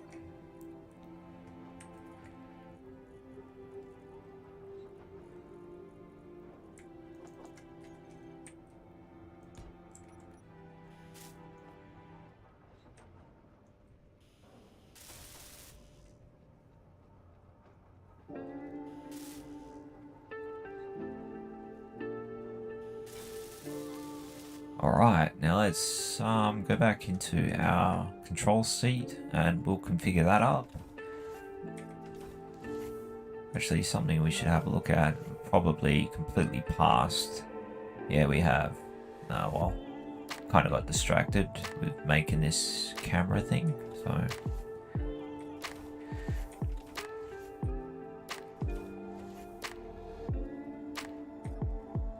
So, what we need to do is be able to, well, we can go into the G menu and we have a look for our turret controller, and we can go control. Yep, there we go. Now, also in the K menu, we'll find the turret controller. There it is. Now let's set up azimuth rotor. I can't remember which ones. Oh, elevation rotor, that'll be the hinge. Azimuth rotor will be the rotor.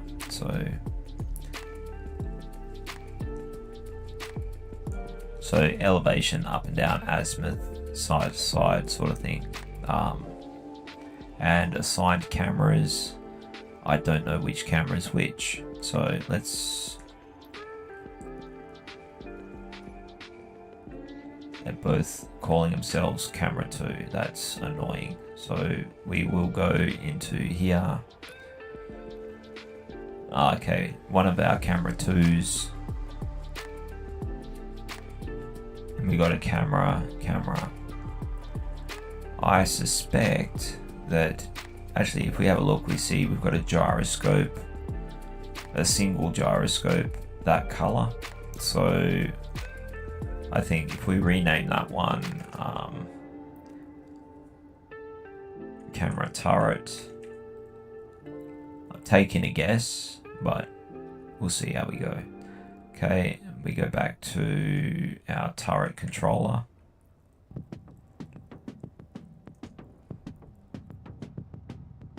Now we select assigned camera, camera turret. hopefully that does everything that we want it to do. So if we go 8, yes, look at that. We are working now. So we got a little bit of jittering going on, but it's not too bad. We can always add another. Now see, we've got a camera that pans and zooms, and we can look around at stuff a lot easier. Now, unfortunately, this is as far down as we can look. We can scan all the way around, but we can't look below this particular plane because that's the limit of the hinge's range of movement there. So, but yeah, this makes it a lot easier for scouting out rocks. Like that there looks like a big giant ice rock. I think might actually go and have a look at that. So where is that roughly to where we are? It is looking like it's behind us. Yeah. So see if we can find it again. Actually, we're just going to leave this view, and I can't tell which one it was. Nah. We're going to somewhere that's got plenty of ice anyway, so let's see if we can find that. We'll orient ourselves to the next jump spot. I think that's the Earth-like world.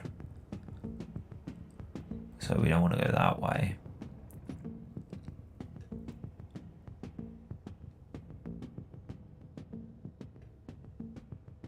That's the way we want to go. With the horrifying looking green atmosphere there. It looks unsurprisingly inhospitable. Anyway, let's jump. I'm going to take a short break and grab something to eat. Make sure we're not going to kill ourselves first. Kill our speed, and I'll be back.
Alright, I feel better.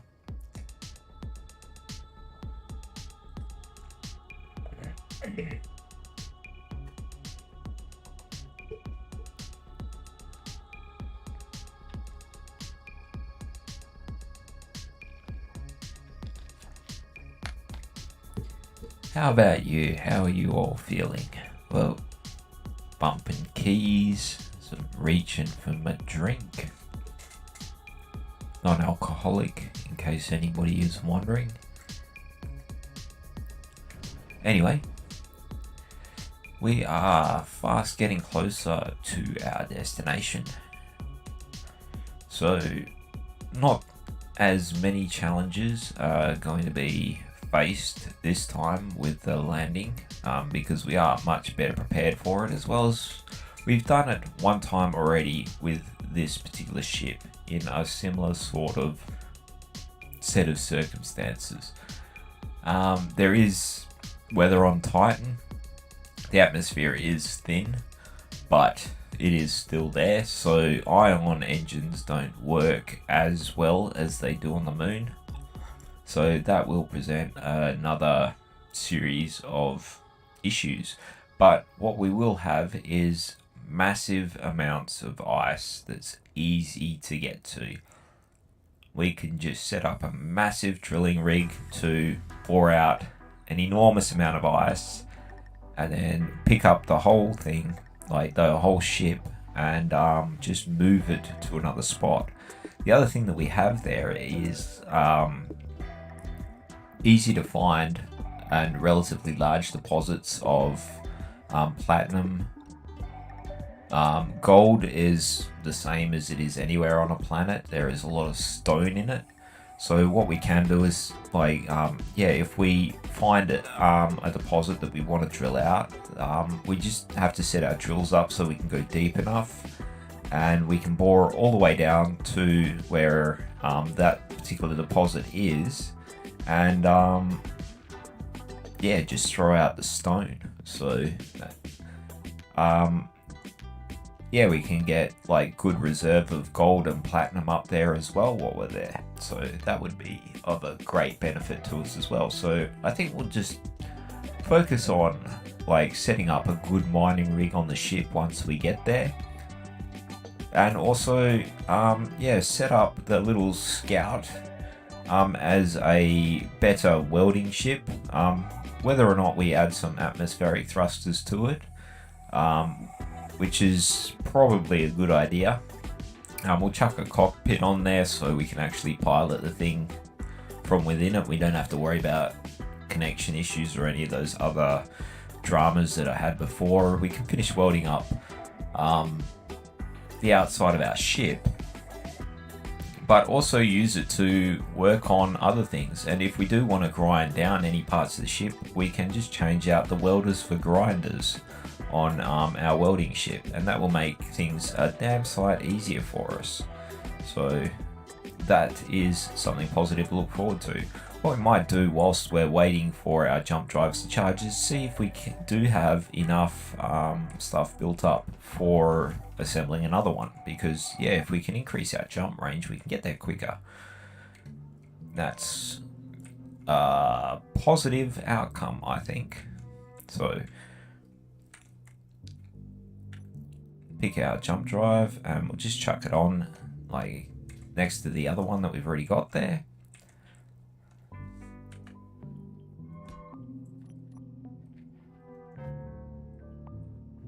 If we have a look at our production, didn't want to let me do it.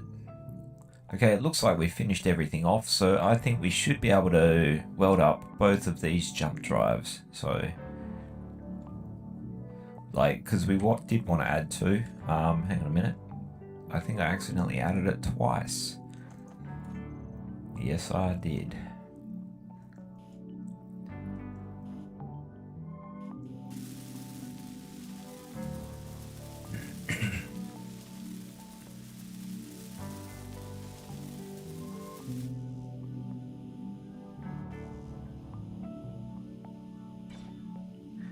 And there we go. That is the fastest I've ever built a jump drive, believe it or not.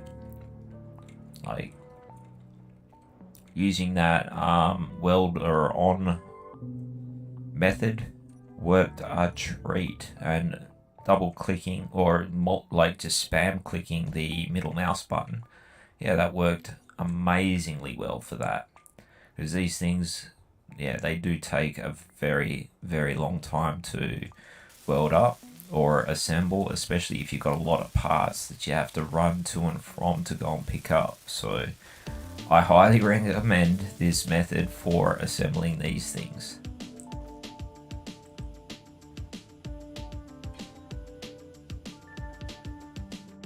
And there we go. We got 2 jump drives in no time at all. That was amazing. Okay, our jump drives have charged up. Or 2 of them have. So let's fire that up. Because the other ones, they will still have to charge anyway. So we may as well just jump now. Whoop, turn that off.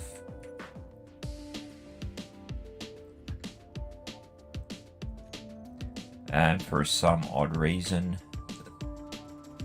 I turned on that. So anyway, and we are substantially closer to our destination.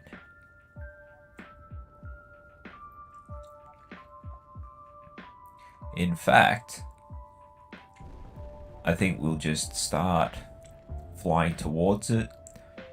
And we'll have a look in the camera. We aim a little low. Down here, we can use our turreted camera. Now that we've got it. See there, those blue patches there? They're all massive ice lakes. So it's good news for us. That's why we're going there at the moment. Well, one of the big reasons. Now we will try to make land on the alien planet at some stage, as well as Mars, Europa. We're going to try and hit every single planet. We're going to land on all of them. That is one of the goals. We're going to do the grand tour of this system. They look identical. That is really odd. We've got Matrix thing, deja vu going on. And it looks like we have a deposit in there that might be worth checking out. So we're gonna stop and turn around and go and check that out. So that is up and to the left.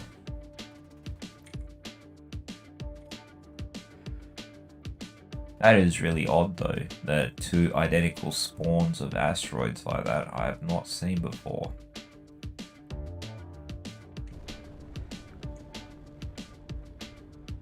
And yeah, there was an interesting ore deposit on it.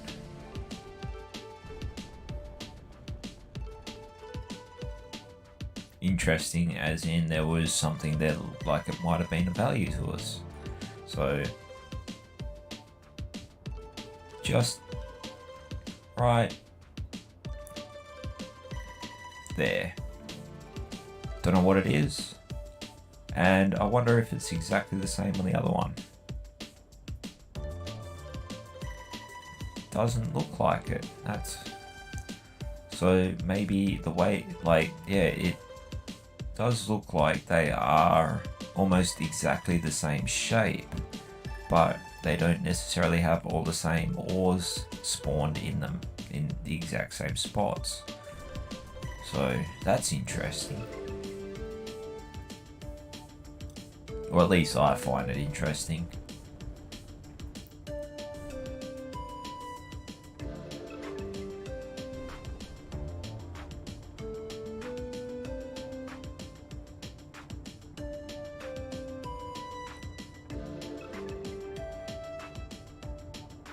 But yeah, that is a bit of a spin out as a duplicate thing going on, like Matrix style with the black cat. Maybe I'm in a simulation.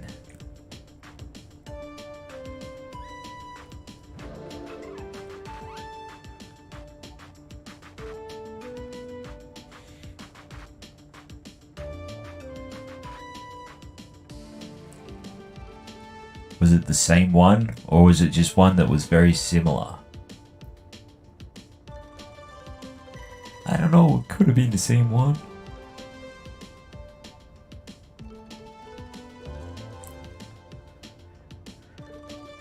But yeah, the ore deposit was on this one up here.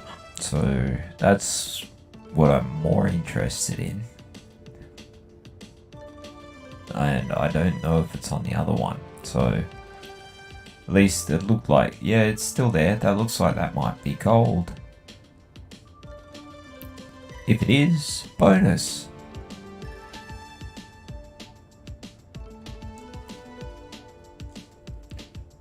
Give us a good reason to bookmark it, other than it being really, really odd.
And sure enough, it is gold. So let's pick some of that up. Stick on our drills again. Actually, we need to reassemble the whole front, because we put those refineries on the front there. We also need to put on those yield modules again. Actually, what I might do is put the piston on the bottom one this time and see if that makes any kind of a difference. Or the other thing I could do is put the piston on here and put a couple of blocks on to support the piston, see if that helps at all. That might be a smarter way to go.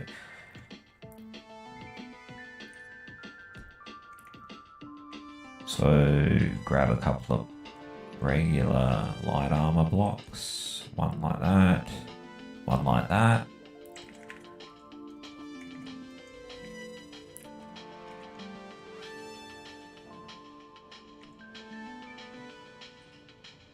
Now it won't let me grab stuff. That's alright, because I'll just do that.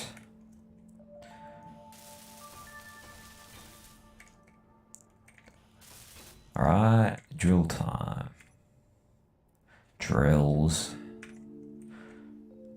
An absolute nightmare of a piece of equipment. At the moment, at least, anyway. Really wouldn't mind knowing what I'm doing wrong with it, because that was a super light tap that knocked it off last time.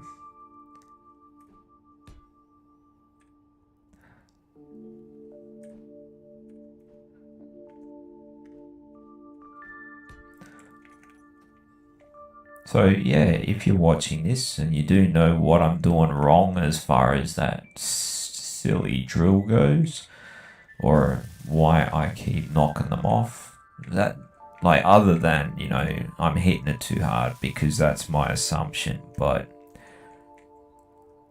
you know, if you think that it might be something that, like, poorly done with the build or something like that, because yeah, I've run drills like this many times with no inertia tensor and all the rest of that sort of business, like on a server set up the same as this, like the other Keen server, and it worked just fine.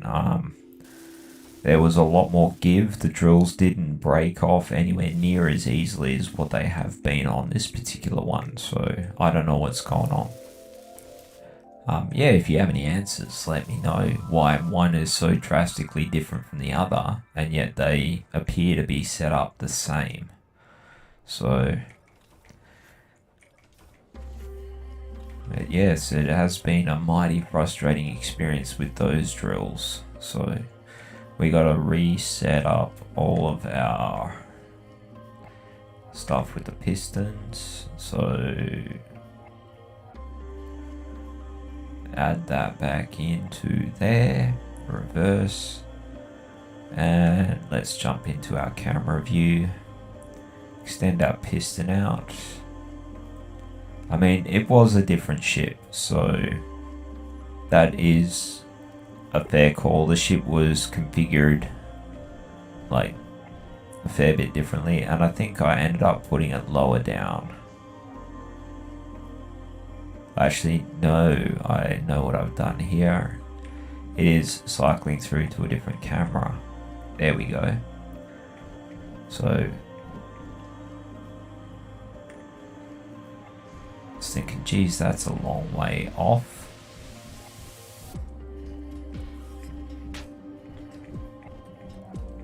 Yeah, we'll collect up a bunch of this gold.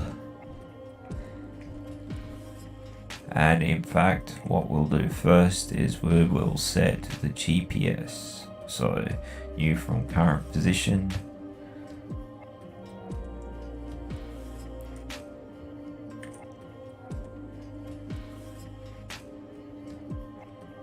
Base gold and twin asteroids. Because I think that that is notable.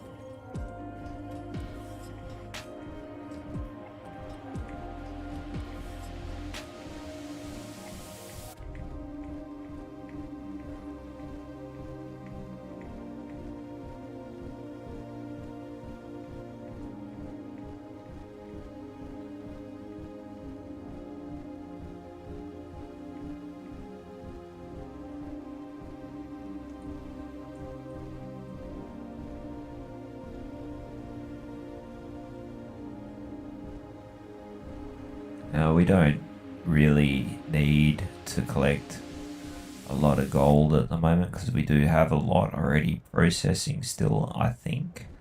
But, we're here. We're gonna use a lot of this.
Okay, that looks like that's as far as we're gonna go. So we'll just pull the drills back in. We'll check out the other rock and see if there actually is any gold in the same spot, because I'm just curious to see.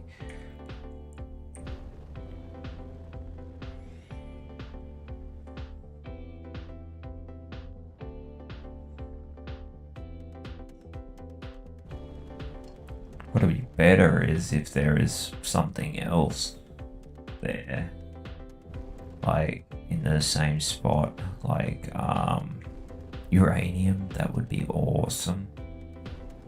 Platinum would be handy because yeah, that will help us out with thruster components. But yeah, uranium is always the preference, just because we have to go through so much ore to refine enough to use as fuel. So we have got quite a hike to go back to the only known uranium spot that we've got so far. So we do need to keep our eyes open for it. And it doesn't look like there is an ore spot in the same place.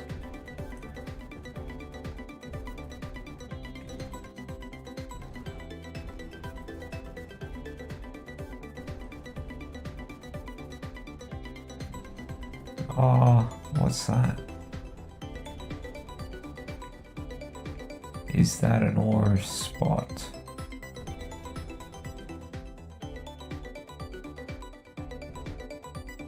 Oh, there's iron down there. There was cobalt on the other one. But oh, I'm having a time of it. I didn't expect to do that. That's what happens when you're not paying attention to the proximity of blah blah blah. Anyway, let's go out and clean up this mess we just made. I am cursed with drills on this server. Okay, we'll pick up the gold there because we did go to the effort to dig it out and sacrifice yet another stack of drills.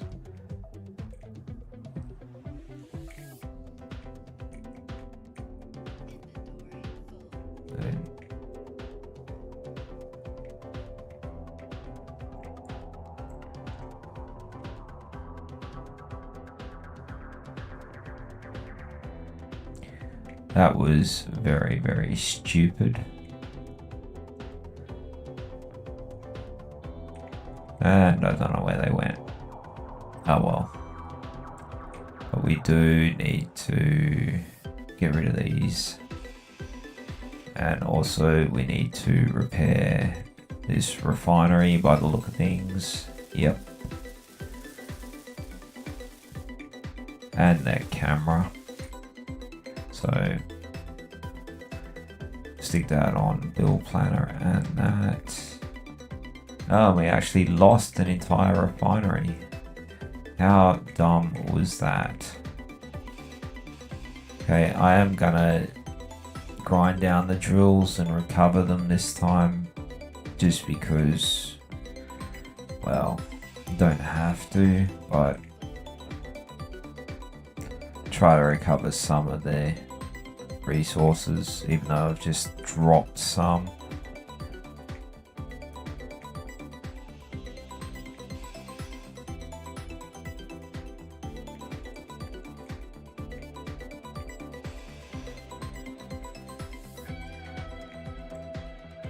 Carelessness, that's what that was. At least we didn't break too many things. That ore detector's fine. But yeah, I mean, I would have been pretty devastated if that was the only refinery and we were relying on it. But that is not the case, so that's good news. Let's get that off and we'll put that on and we'll chuck all that stuff in there, and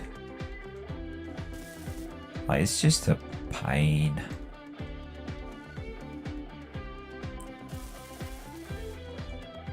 Considering that that was an extremely silly mistake. Like, I just didn't realize how close I got. Like, this game is not brilliant for depth perception. Like, yeah, it's full 3D, but depth of field is just not applicable. Like, at least with the graphics settings I can run. Okay, what else was smoking? Let's jump out and have a look. We've got more damage that I wasn't initially aware of.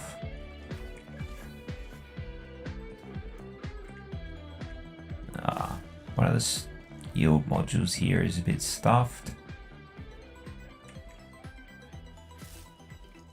There we go.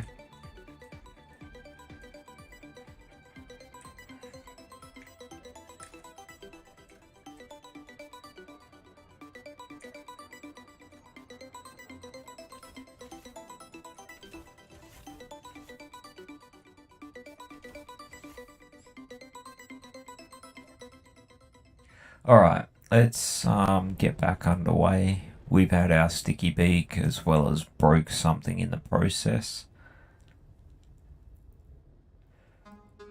Wish we hadn't have broken something, but it was educational in its own, in a couple of different ways. It's like just because two asteroids might look identical does not necessarily mean that they are. Not that that's really a lesson that we needed to learn, nor did we need to learn the lesson that if you fly into something, you're gonna break something. Because I would have thought after already doing that twice, we'd be well sure that that was already gonna be a certainty. So anyway, we'll have a look. What's our jump range now? 1110 kilometers. So that still looks like it's not going to get us all the way there. It should. I think we might end up going past it. And yeah, that looks like that's what's happened. And that's a little bit of an irritant. Because, yeah, we are a long way off. When you point directly at the planet, normally what happens is it doesn't let you jump. But instead what happened was we shot past it by a long way, so that was annoying. But anyway, that was yet another thing that we did yesterday when we were trying to jump close to the moon. Or not yesterday, I think in the last stream. So, yeah, that was annoying.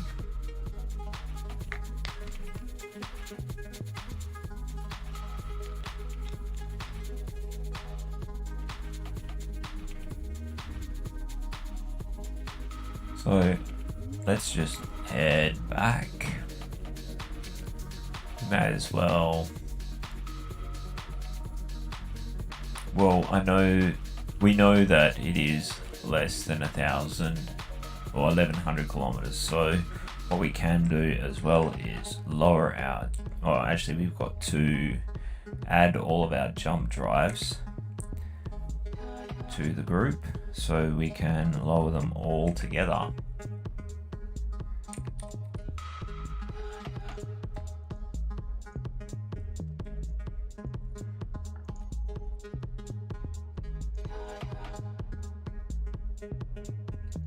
Now, once they've charged up, we will try jumping a lot less than the distance we did before, or significantly less, because we don't want to go back to the same spot that we're at. We do want to get closer. So maybe if we go, because we went a long way past it, maybe if we go for 950 kilometers from where we currently are, so what would that be, about 89% maybe? I don't know, I've got to wait for it to charge up. I could do the math, but at a guess I'd say roughly around that, like 1% being 110 kilometers, I think. Actually no, it's not, that's 10%.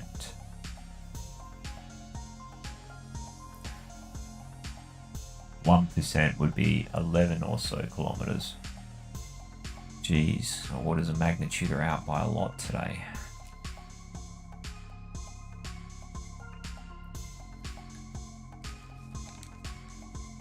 Well, not out a lot. No, I mean out by a lot. They're out frequently.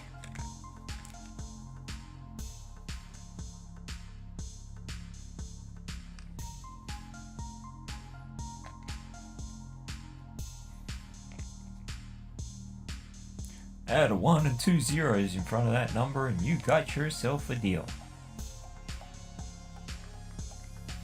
How much did you get? $100.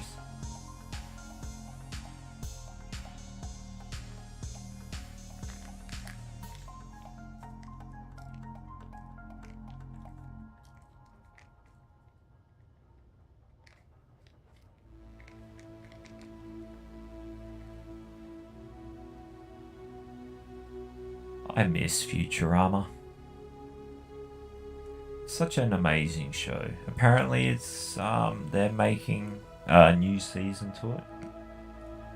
Trying to get everybody on board, all the voice actors, I think.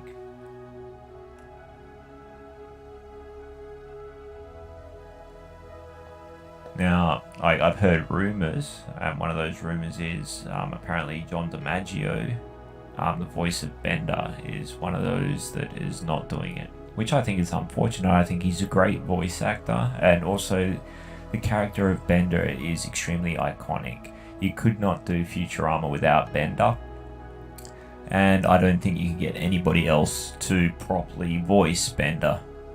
So, yeah, let's hope that, because that show was just so well written in so many different ways. I thoroughly enjoyed it. I enjoyed every single episode, and I could watch them all again, and I've seen them all several times.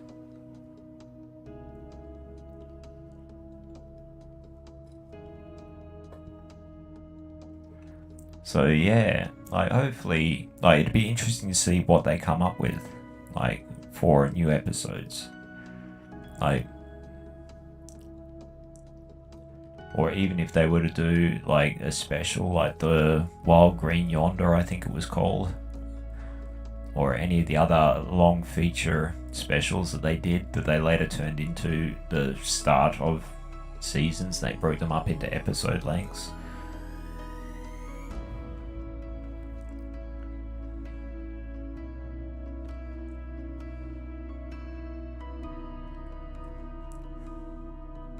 I think what's really odd is that show got cancelled in the first place. Because I think it was always moderately popular. And yeah, it's unfortunate that the guys that wrote it are the Simpsons creators as well, which is everybody knows, I think. So it's not like I'm telling anybody anything that they don't already know, but yeah, they were kind of under the thumb at Fox, according to the way the legend goes, where they wanted them to focus on their big money maker, which is The Simpsons, not their side project being Futurama.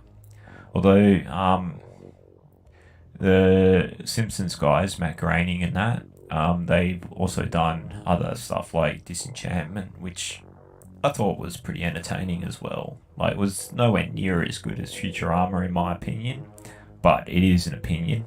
A completely different genre to both The Simpsons and Futurama, being a fantasy sort of world.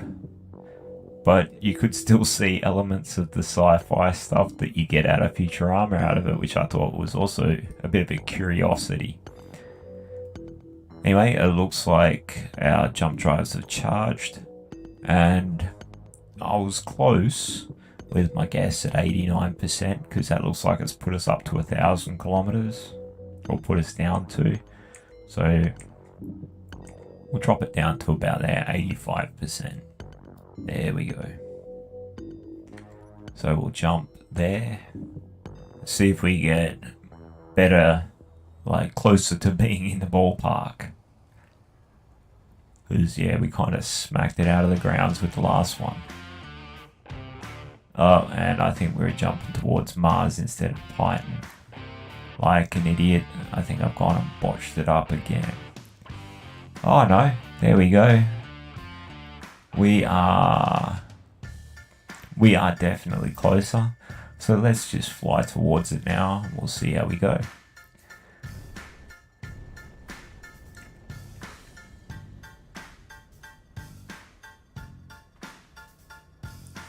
So yeah, we might do some short hops over to it. We'll just drop our jump drive down to 5 kilometers.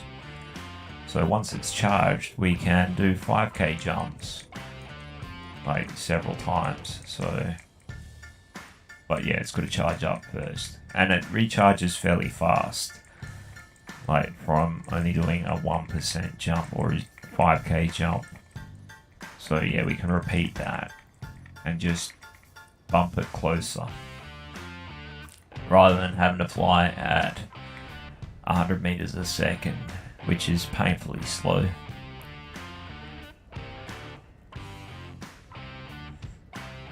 But yeah, like we'll do the 5k jumps once it's charged until we get to the gravity well, and then we'll have about a bit over 3k's of flying through the gravity well, which doesn't take too long, and we'll put it down on one of the big ice lakes.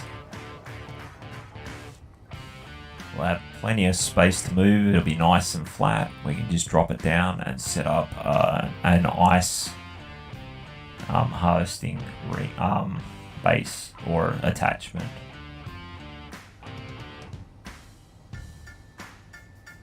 And hopefully no more of this silly knock and drills off business.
So yeah, we haven't really done a hell of a lot in this, but we have done a few bits and pieces in this particular stream.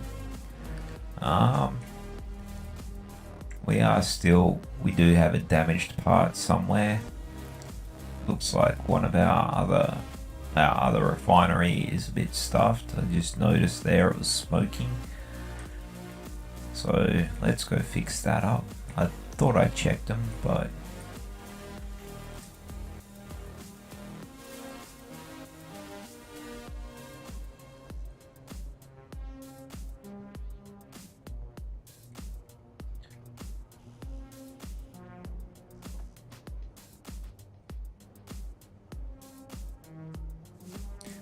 I think this one is very broken. That's not ideal.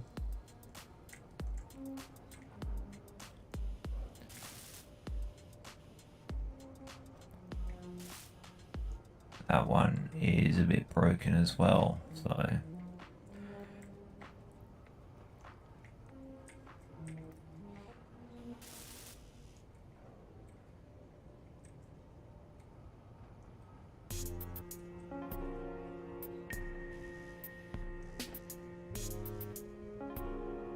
see if we can actually get all of the parts we want for it.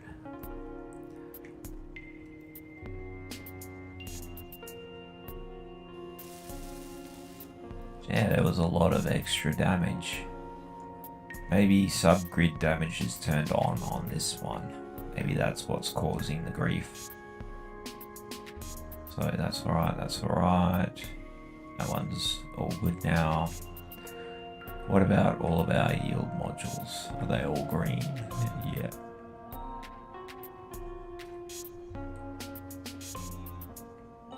So we just make sure we dump all the scrap out of our pockets. Jump back in our seat.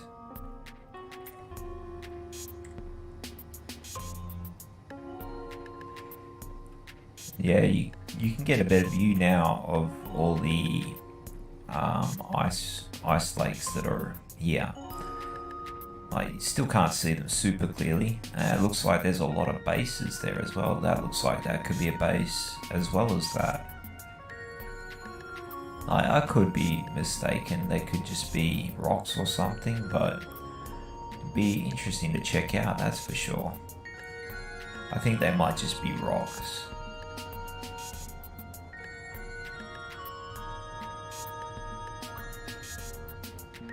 But yeah.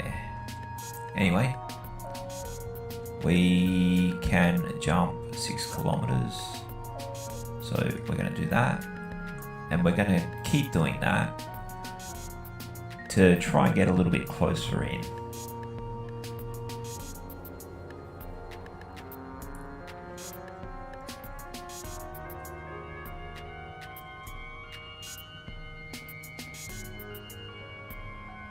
That way we're not going to overshoot it by an enormous amount, like at guessing what the distance is. And also what I can do is,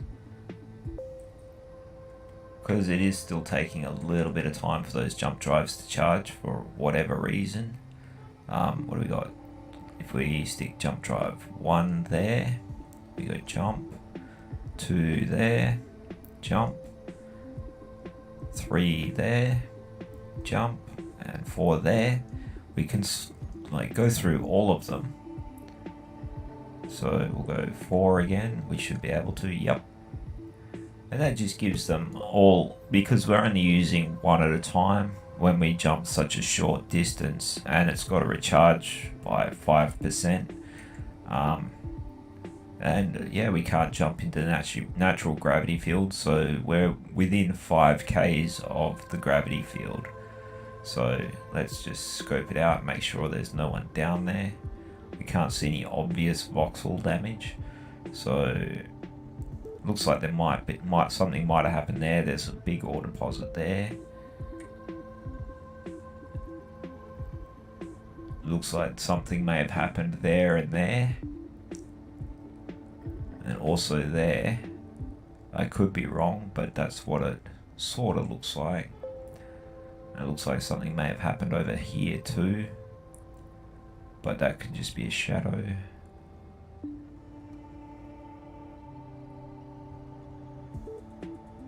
Can't see anything obvious from up here yet, but I mean, we are still a fair way off. I think the draw distance on this server is set to 15 kilometers. That looks like something over there, but it's just an ice lake with a weird reflection going on.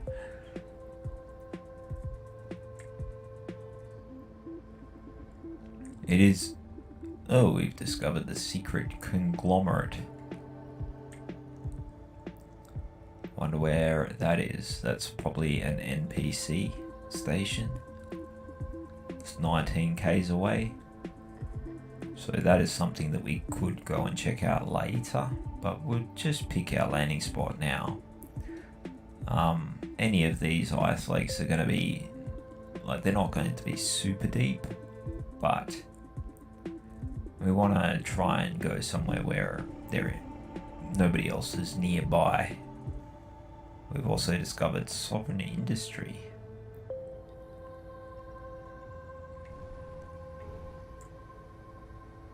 So yeah, we've got 2 beacons over there that are not too far away, and we have entered the gravity well. So we're going to jump out of the camera view now. Now we are going to have... Well, I don't think we're that much heavier than we were last time. I think we were about 7 million kilos. We've still got 10 large hydrogen thrusters, and I think this gravity well maximum is 0.25 G. So I think we're going to be okay. Turn our retro rockets on.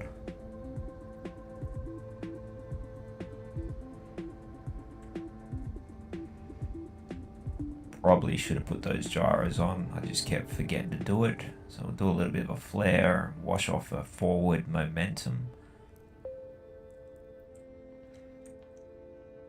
Okay.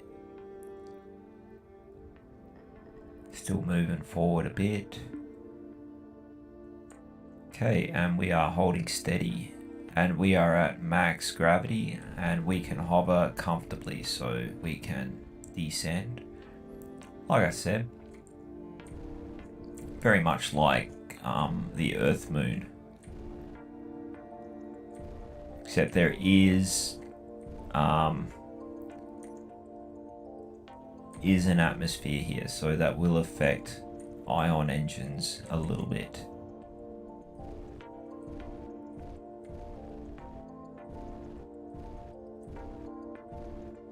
Yeah, we'll just park it up, and I think we'll move closer to the edge, just so we're not like sticking out right in the middle. But, I mean, we're gonna move all over this ice lake here, and if you can see here, it looks like there might be some deeper ice or ore deposits down here with a slight discoloration in the voxels there. Lets you know that there's something else there from a distance.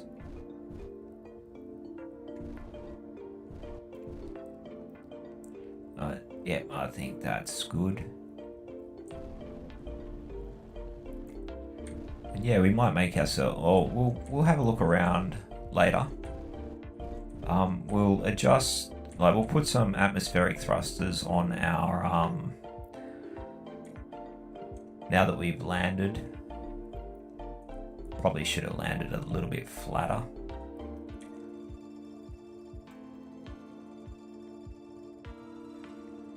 So we nose it forward a little bit.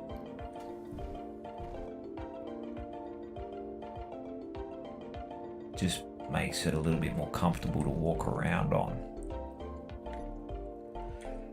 Alright, a little bit. We're still slightly on an angle, but we've only got 2 feet, so we couldn't even do a 3-point landing if we wanted to. Whoa.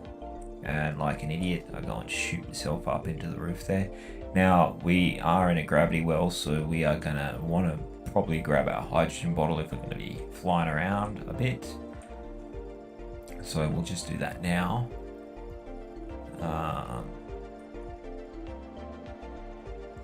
Chuck our oxygen bottle into here as well, refill that.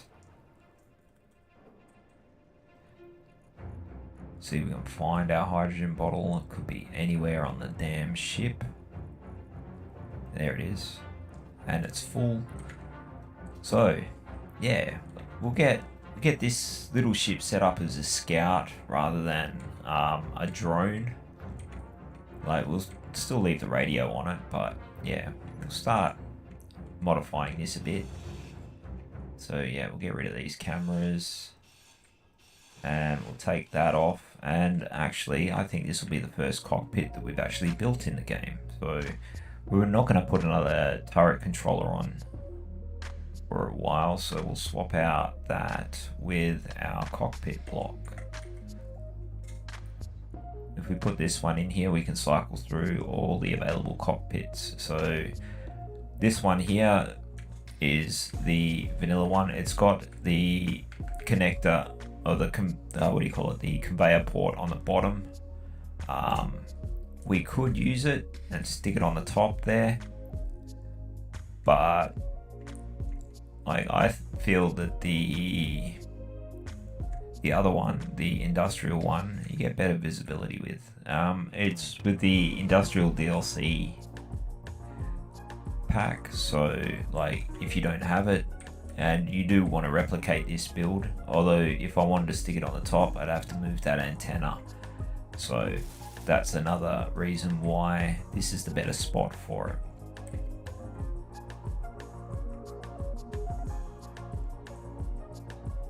Like I did that planned. Now, we don't have any life support or hydrogen production stuff on this particular ship, so that's something like we'll have to bear in mind. We don't have any displays. Let's just go put like 1,000 of them on production so we don't run out again. There we go. Okay, now this is a pilotable ship. So let's weld up all of these thrusters that we put on, and we might stick some atmospheric thrusters on there too, just for good measure. We'll put, yeah, downward atmospheric thrusters, because all our lateral thrusters and forward thrusters, I think that they'll be more than adequate for moving us around where we want to go. We may want to, if we're going to mine like straight in forward, actually we may end up adding more atmospheric thrusters in various directions to help with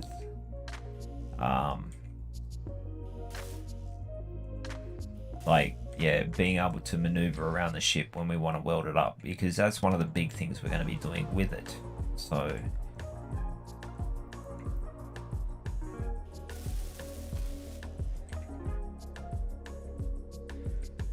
but yeah, we want to make sure it's actually going to work first. So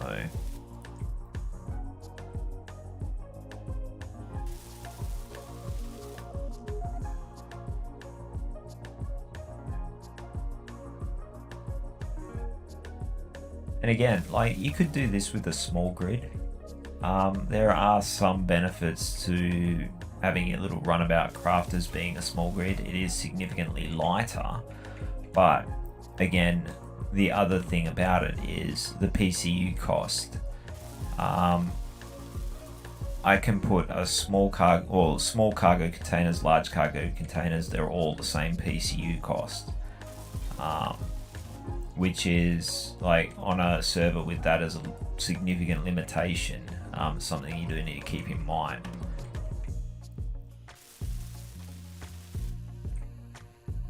But yeah, if you were playing with no PCU limits, like on your own private server or whatever, however you decided to do it, if you want to do a survival scenario, yeah, you're going to have a very different approach to how you're going to go about building stuff. So like if you turn all the limits off, it does change the way you look at problems. So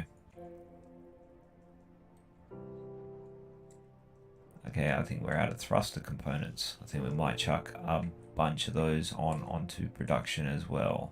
So we already are making a lot, so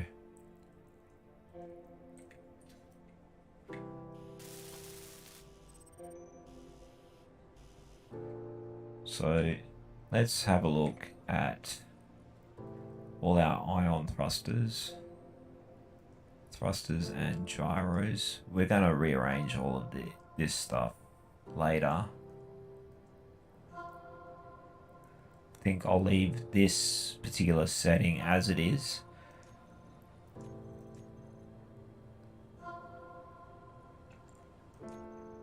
So that way when we're parked up, we're not trying to overpower the big ship with it. So hang on, we've got to put it into assign it. We haven't set anything up in this cockpit yet, so chuck that up there on number 9. Doesn't want to work.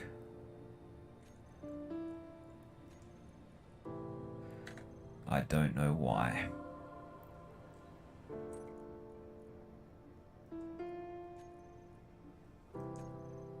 Don't know what's going on there.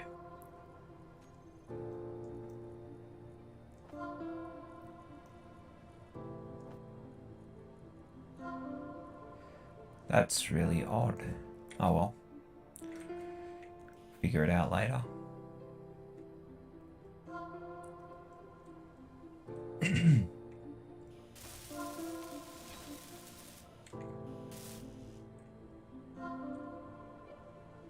Let's clear out the build planner.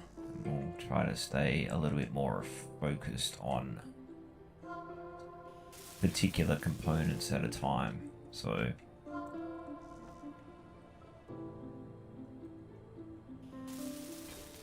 try to get it finished a little bit more efficiently. Okay, we got this side to do.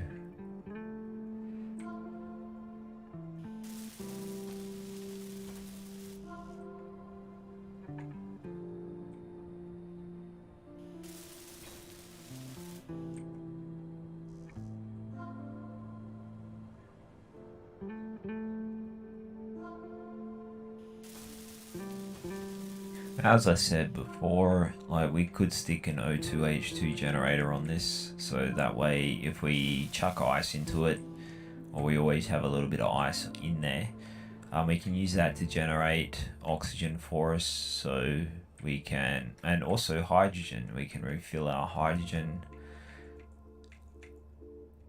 from inside here. So anyway, we will cycle all of that stuff on. Let's have a look outside. Looks like it's turned everything off for some odd reason.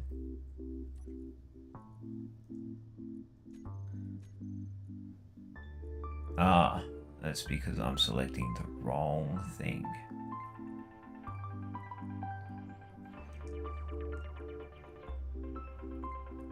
Alright, so we're going to have to do this manually by the look of things, so we'll toggle that on. We'll just delete that group because, yeah, it looks like it's going to be causing us some grief. I did control click, not shift. Toggle block on, we'll call that ions.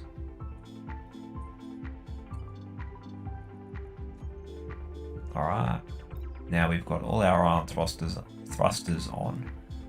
Parking brakes released, and we cannot lift off with how much power we've got. So, and we also blew some holes in our landing pad. So yeah, we're going to have to chuck on some atmospheric thrusters. Because yeah, this is not enough guts to get it going. So we will put our ion thrusters group into block 1. We'll toggle that off.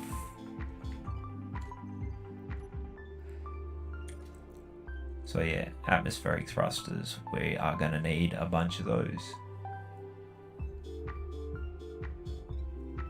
Yeah, don't really want to put hydrogen thrusters all over it. That'll just take up a lot of space. So we'll take off this block here and take off that one there, so we can stick one there, and one there, and one there. So we'll have to add in a block here and here. So we'll weld those up. Do that first. And we may stick 3 on the back there as well. We'll see how we go. So steel plate.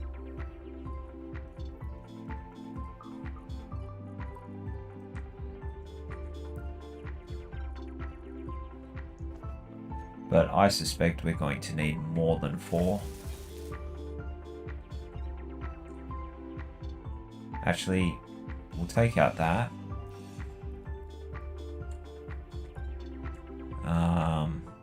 And yeah, we'll grab our atmospheric thrusters. We're only going to put small ones on because we want to try and keep it a little streamlined. Yeah, we'll chuck 3 on like that. And chuck 1 there. Weld it up a little bit so we don't drop plate everywhere.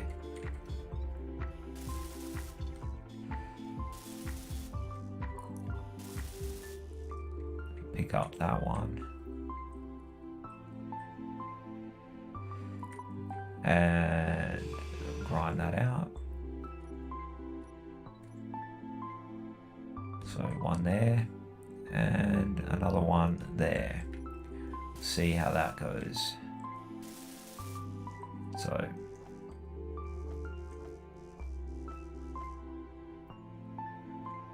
we may need to add batteries.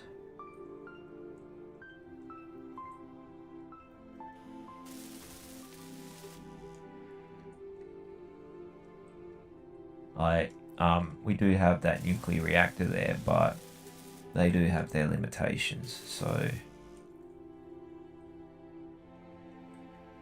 whereas batteries can give it a little bit extra kick. But the other thing we could do is just add a second nuclear reactor to it. That's always an option as well. So might be a better option, in fact.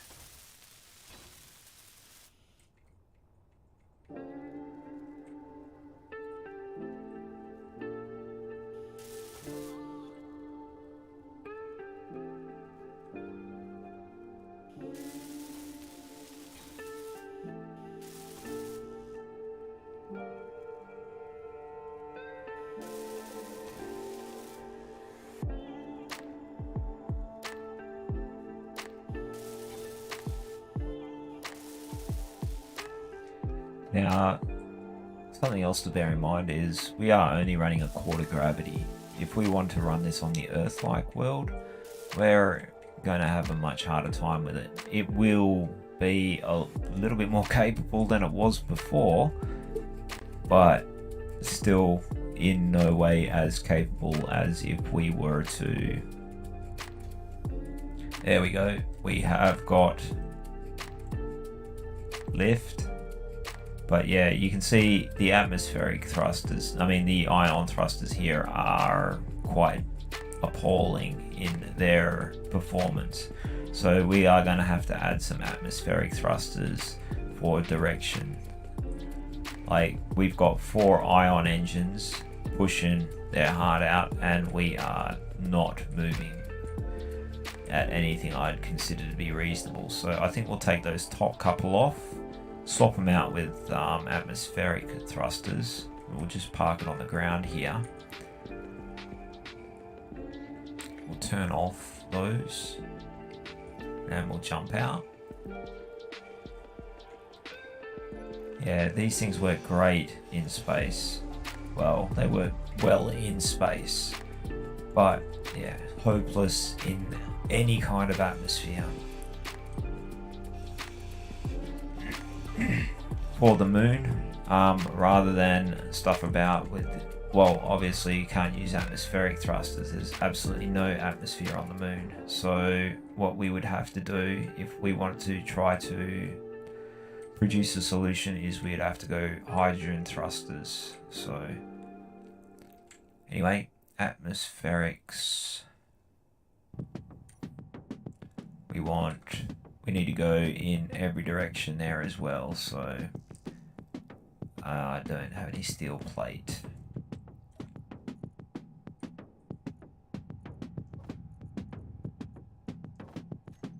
Alright, let's get to placing.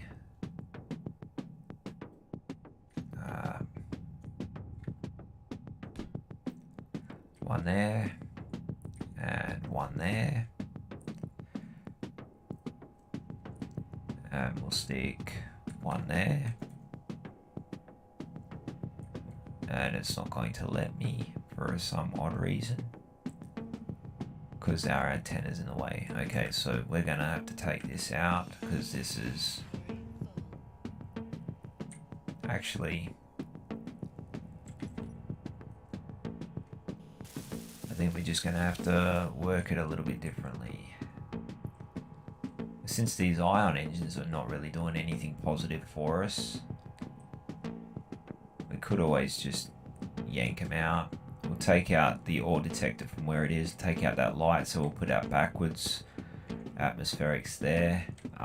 We can always put on ion thrusters later. So if we take this one out and do the same on the other side and put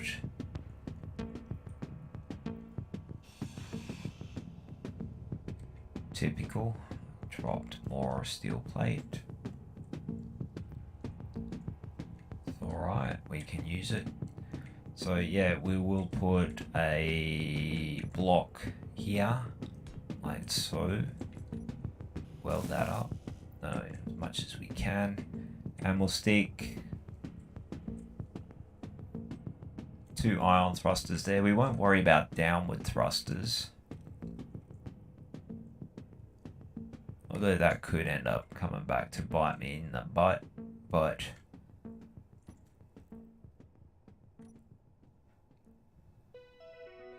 okay, why won't it let me place it? I need steel plate.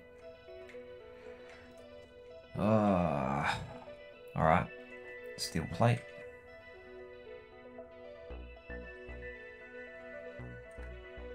Why the hell would I want to place it like that? Alright, so yep, 2 there. And we'll repeat the same thing on the other side. So, yank this one out. We need to take off our ore detector as well. We were going to do that anyway. And we'll take out that light. So we'll stick the other ones pointing forwards there. So, makes sense to me. So yeah, then we've got atmospheric thrusters in every direction. So okay, that's welded up, and that's not welded up. Okay, we'll dump everything in our pockets and pick up more steel plate.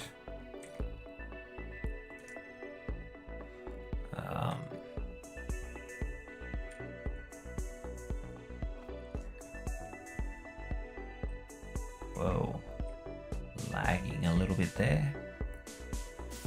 Alright, that is now welded up. So, placement of the last few thrusters.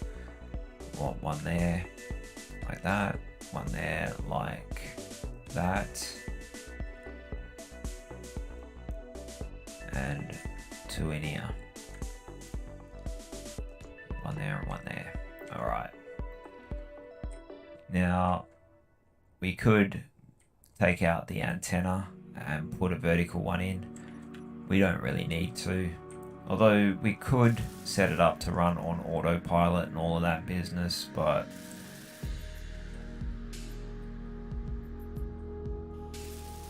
I don't really feel like trying to figure all of that stuff out at the moment.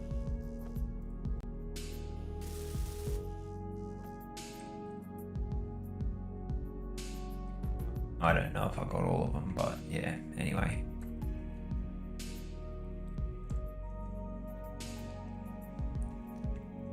Probably not. Not to worry though.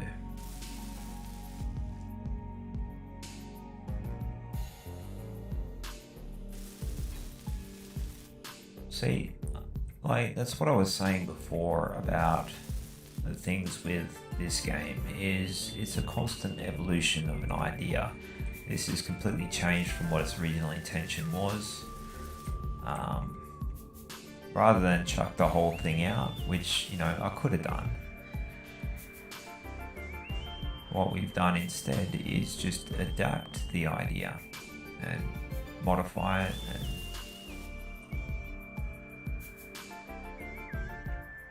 progress through a theme, I guess. We wanted something small, light, zippy, maneuverable, and all the rest of that sort of business, that we didn't have to take the massive ship out to go and do stuff with.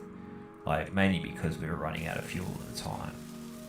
So, and now we are adapting it to work in this environment. which is a pretty cool concept in itself, to be able to do those sorts of things in a game. That's what I think this game has over Star Citizen and also Elite Dangerous. I mean, both those games have got their pros. Like, you know, I spent a lot of time playing Elite Dangerous.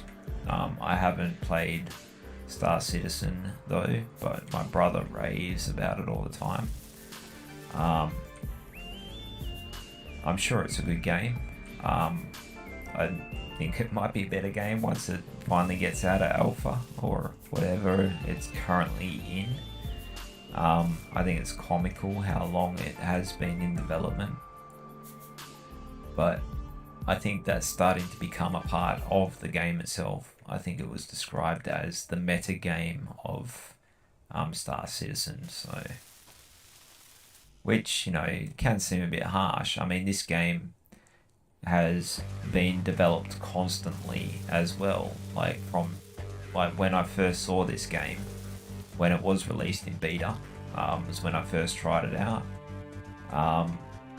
Yeah, it is improved significantly since then, but they did do a proper release of the game, and that's why I don't understand why Star Citizen hasn't done that yet. I think I'd be more comfortable with purchasing that game if it actually had a proper release. The other thing I'm not too keen on with Star Citizen is there is a little bit of a pay money, like real world money, to advance in the game sort of thing. Like, you can buy ships, like specific ships and stuff like that, to gain an advantage in the game. I don't think that that's something that should be done. Like, I think that, yeah, to make the game actually a good game, you need to have, I think we want more forward thrusters.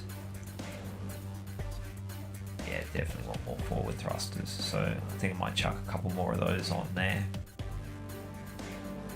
Just because I like to accelerate a bit quicker. I'm a hoon by nature. Even though Mr. Plod has tried his damnedest to beat that out of me over the years. Yeah, we'll chuck a couple more on. Won't hurt.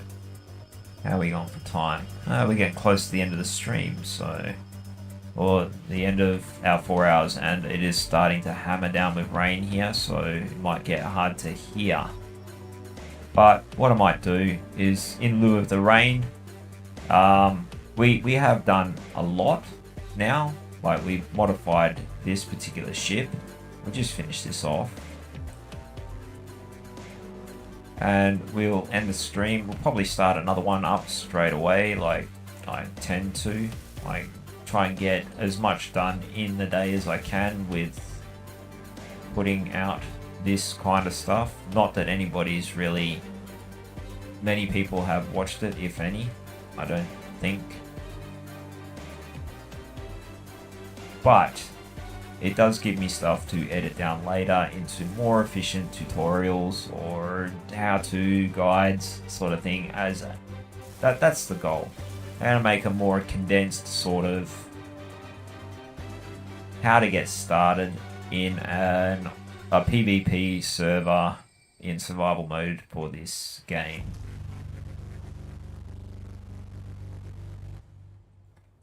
Cut out all the extra bits, but yeah, it gives me something to work with. That's the way I figure it. I mean, we could do with more sideways and reverse thrusts and all that sort of stuff, but I think we will be just fine with how this thing is at the moment. It will do the job in a very basic way. So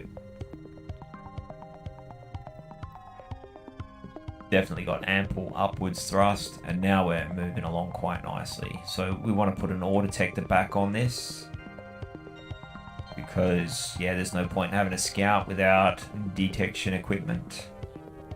But yeah, that rain is getting really irritating for me. I don't know if it's coming through on the microphone or through the recording. I'll have to listen to it later. Jump out. Getting loud. Where can we put it where it's going to be useful and yet out of the way? Don't really want to put it up the front there, but I suppose I could chuck it in there, but it's still going to stick out a bit. Can't stick it over the top of that because that'll kill it. Not that it'll go there anyway. Urgh.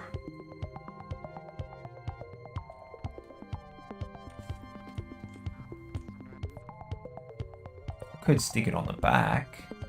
Although, I think if I tried to put it there, if I took that block out, that's going to end up leading to things falling over. Yeah. We got the battery down there.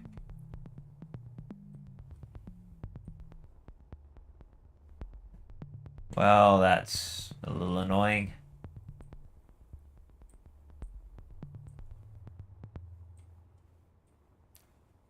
Oh well, it's going in here. Oh, and I've just lost a thruster. The damn thing exploded. Okay, ore detector time. I wish I hadn't done that, but we hadn't configured it yet, so it's not the end of the world for us. We'll chuck all that stuff back in, get the ore detector stuff out, and we will build a new thruster on where we just broke that one.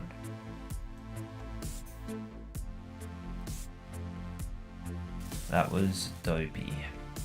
So yeah, we'll pick up the rubbish that we left behind. Not because we're environmentals or anything like that, but because that stuff is useful for us.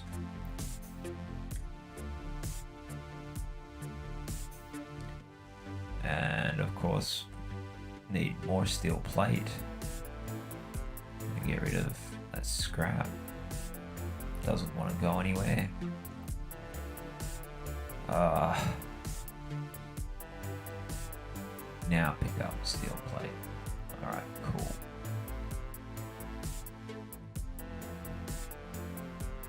So we had to go for function over aesthetics here with that, because we had a nice angled, cool looking thing going on there, and we had to go and throw the ore detector in its place. Not that it was a big deal, but I mean, this is why I try to just not give a shit about what it looks like.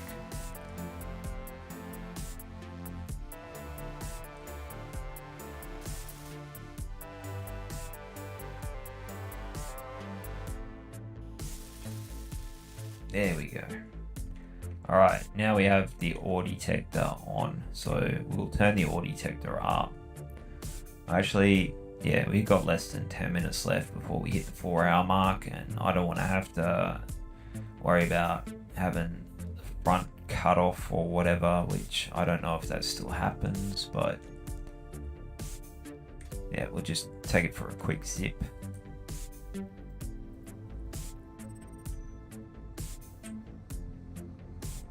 Let's check out that unknown signal. Oh, the weather's gone to shit. Okay, maybe not. And yeah, we are peaking out the power usage. So if we have a look, we go in 3 directions, we hit 100% with the power. So we're gonna need another battery. So we might stick that battery. Whoa, can't see a thing. That's horrifying. Okay, so we're gonna try and land.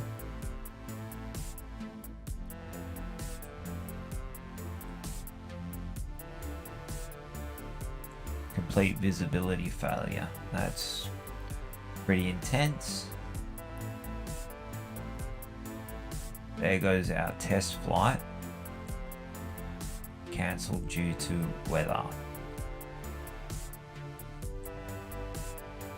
Now we do have a little bit of downwards thrust with those ion engines, and it's pretty weak, which is fine. We don't need, don't want to run into shit like that. Works better when you can see where you're going. Okay. There's no chance I'm going to be able to dock that on easily. Now we may have run out of uranium. That's also a possibility. But everything that's on here at the moment to push us forward is running off of electricity. Those ion engines are probably going to be using a fair bit. But let's check out what we got. We do have a lot of gold on board, which is heavy. We still have uranium there, so we are still producing electricity. Let's check the state of our batteries. Battery is fully charged at the moment, so the max it can dump is 12 megawatts, and it can do that for like 15 minutes. So that means that if we're using 100%, and the other thing to look at is our nuclear reactor, we are producing 15 megawatts and we're still using 100% of that output plus the 12 megawatts of the battery's output. That's predominantly because ion engines are very, very power hungry devices. But anyway, we'll call that the end of this particular stream. We'll start back up when the rain stops coming down so hard. So that way that's one less thing to worry about. But yeah, I think this is going to be a nifty little handy tool for us. Once we also, actually we'll chuck a battery there and a battery there, but we'll do that when we come back. With those 2 extra batteries, that'll give us another 24 megawatts of peak power output. So yeah, we'll just go and charge up our suit and we will jump in our cryopod, and I will see you in the next stream. If you have been watching, like I said, hello B-Dub, how you going? I don't know how long you've been on there. Like, I should probably get into the habit of checking the messages more. But yeah, just about to stop. But we're going to start up another one as soon as the weather gets a little bit better here where I am. So yeah, hopefully see you soon. Yeah.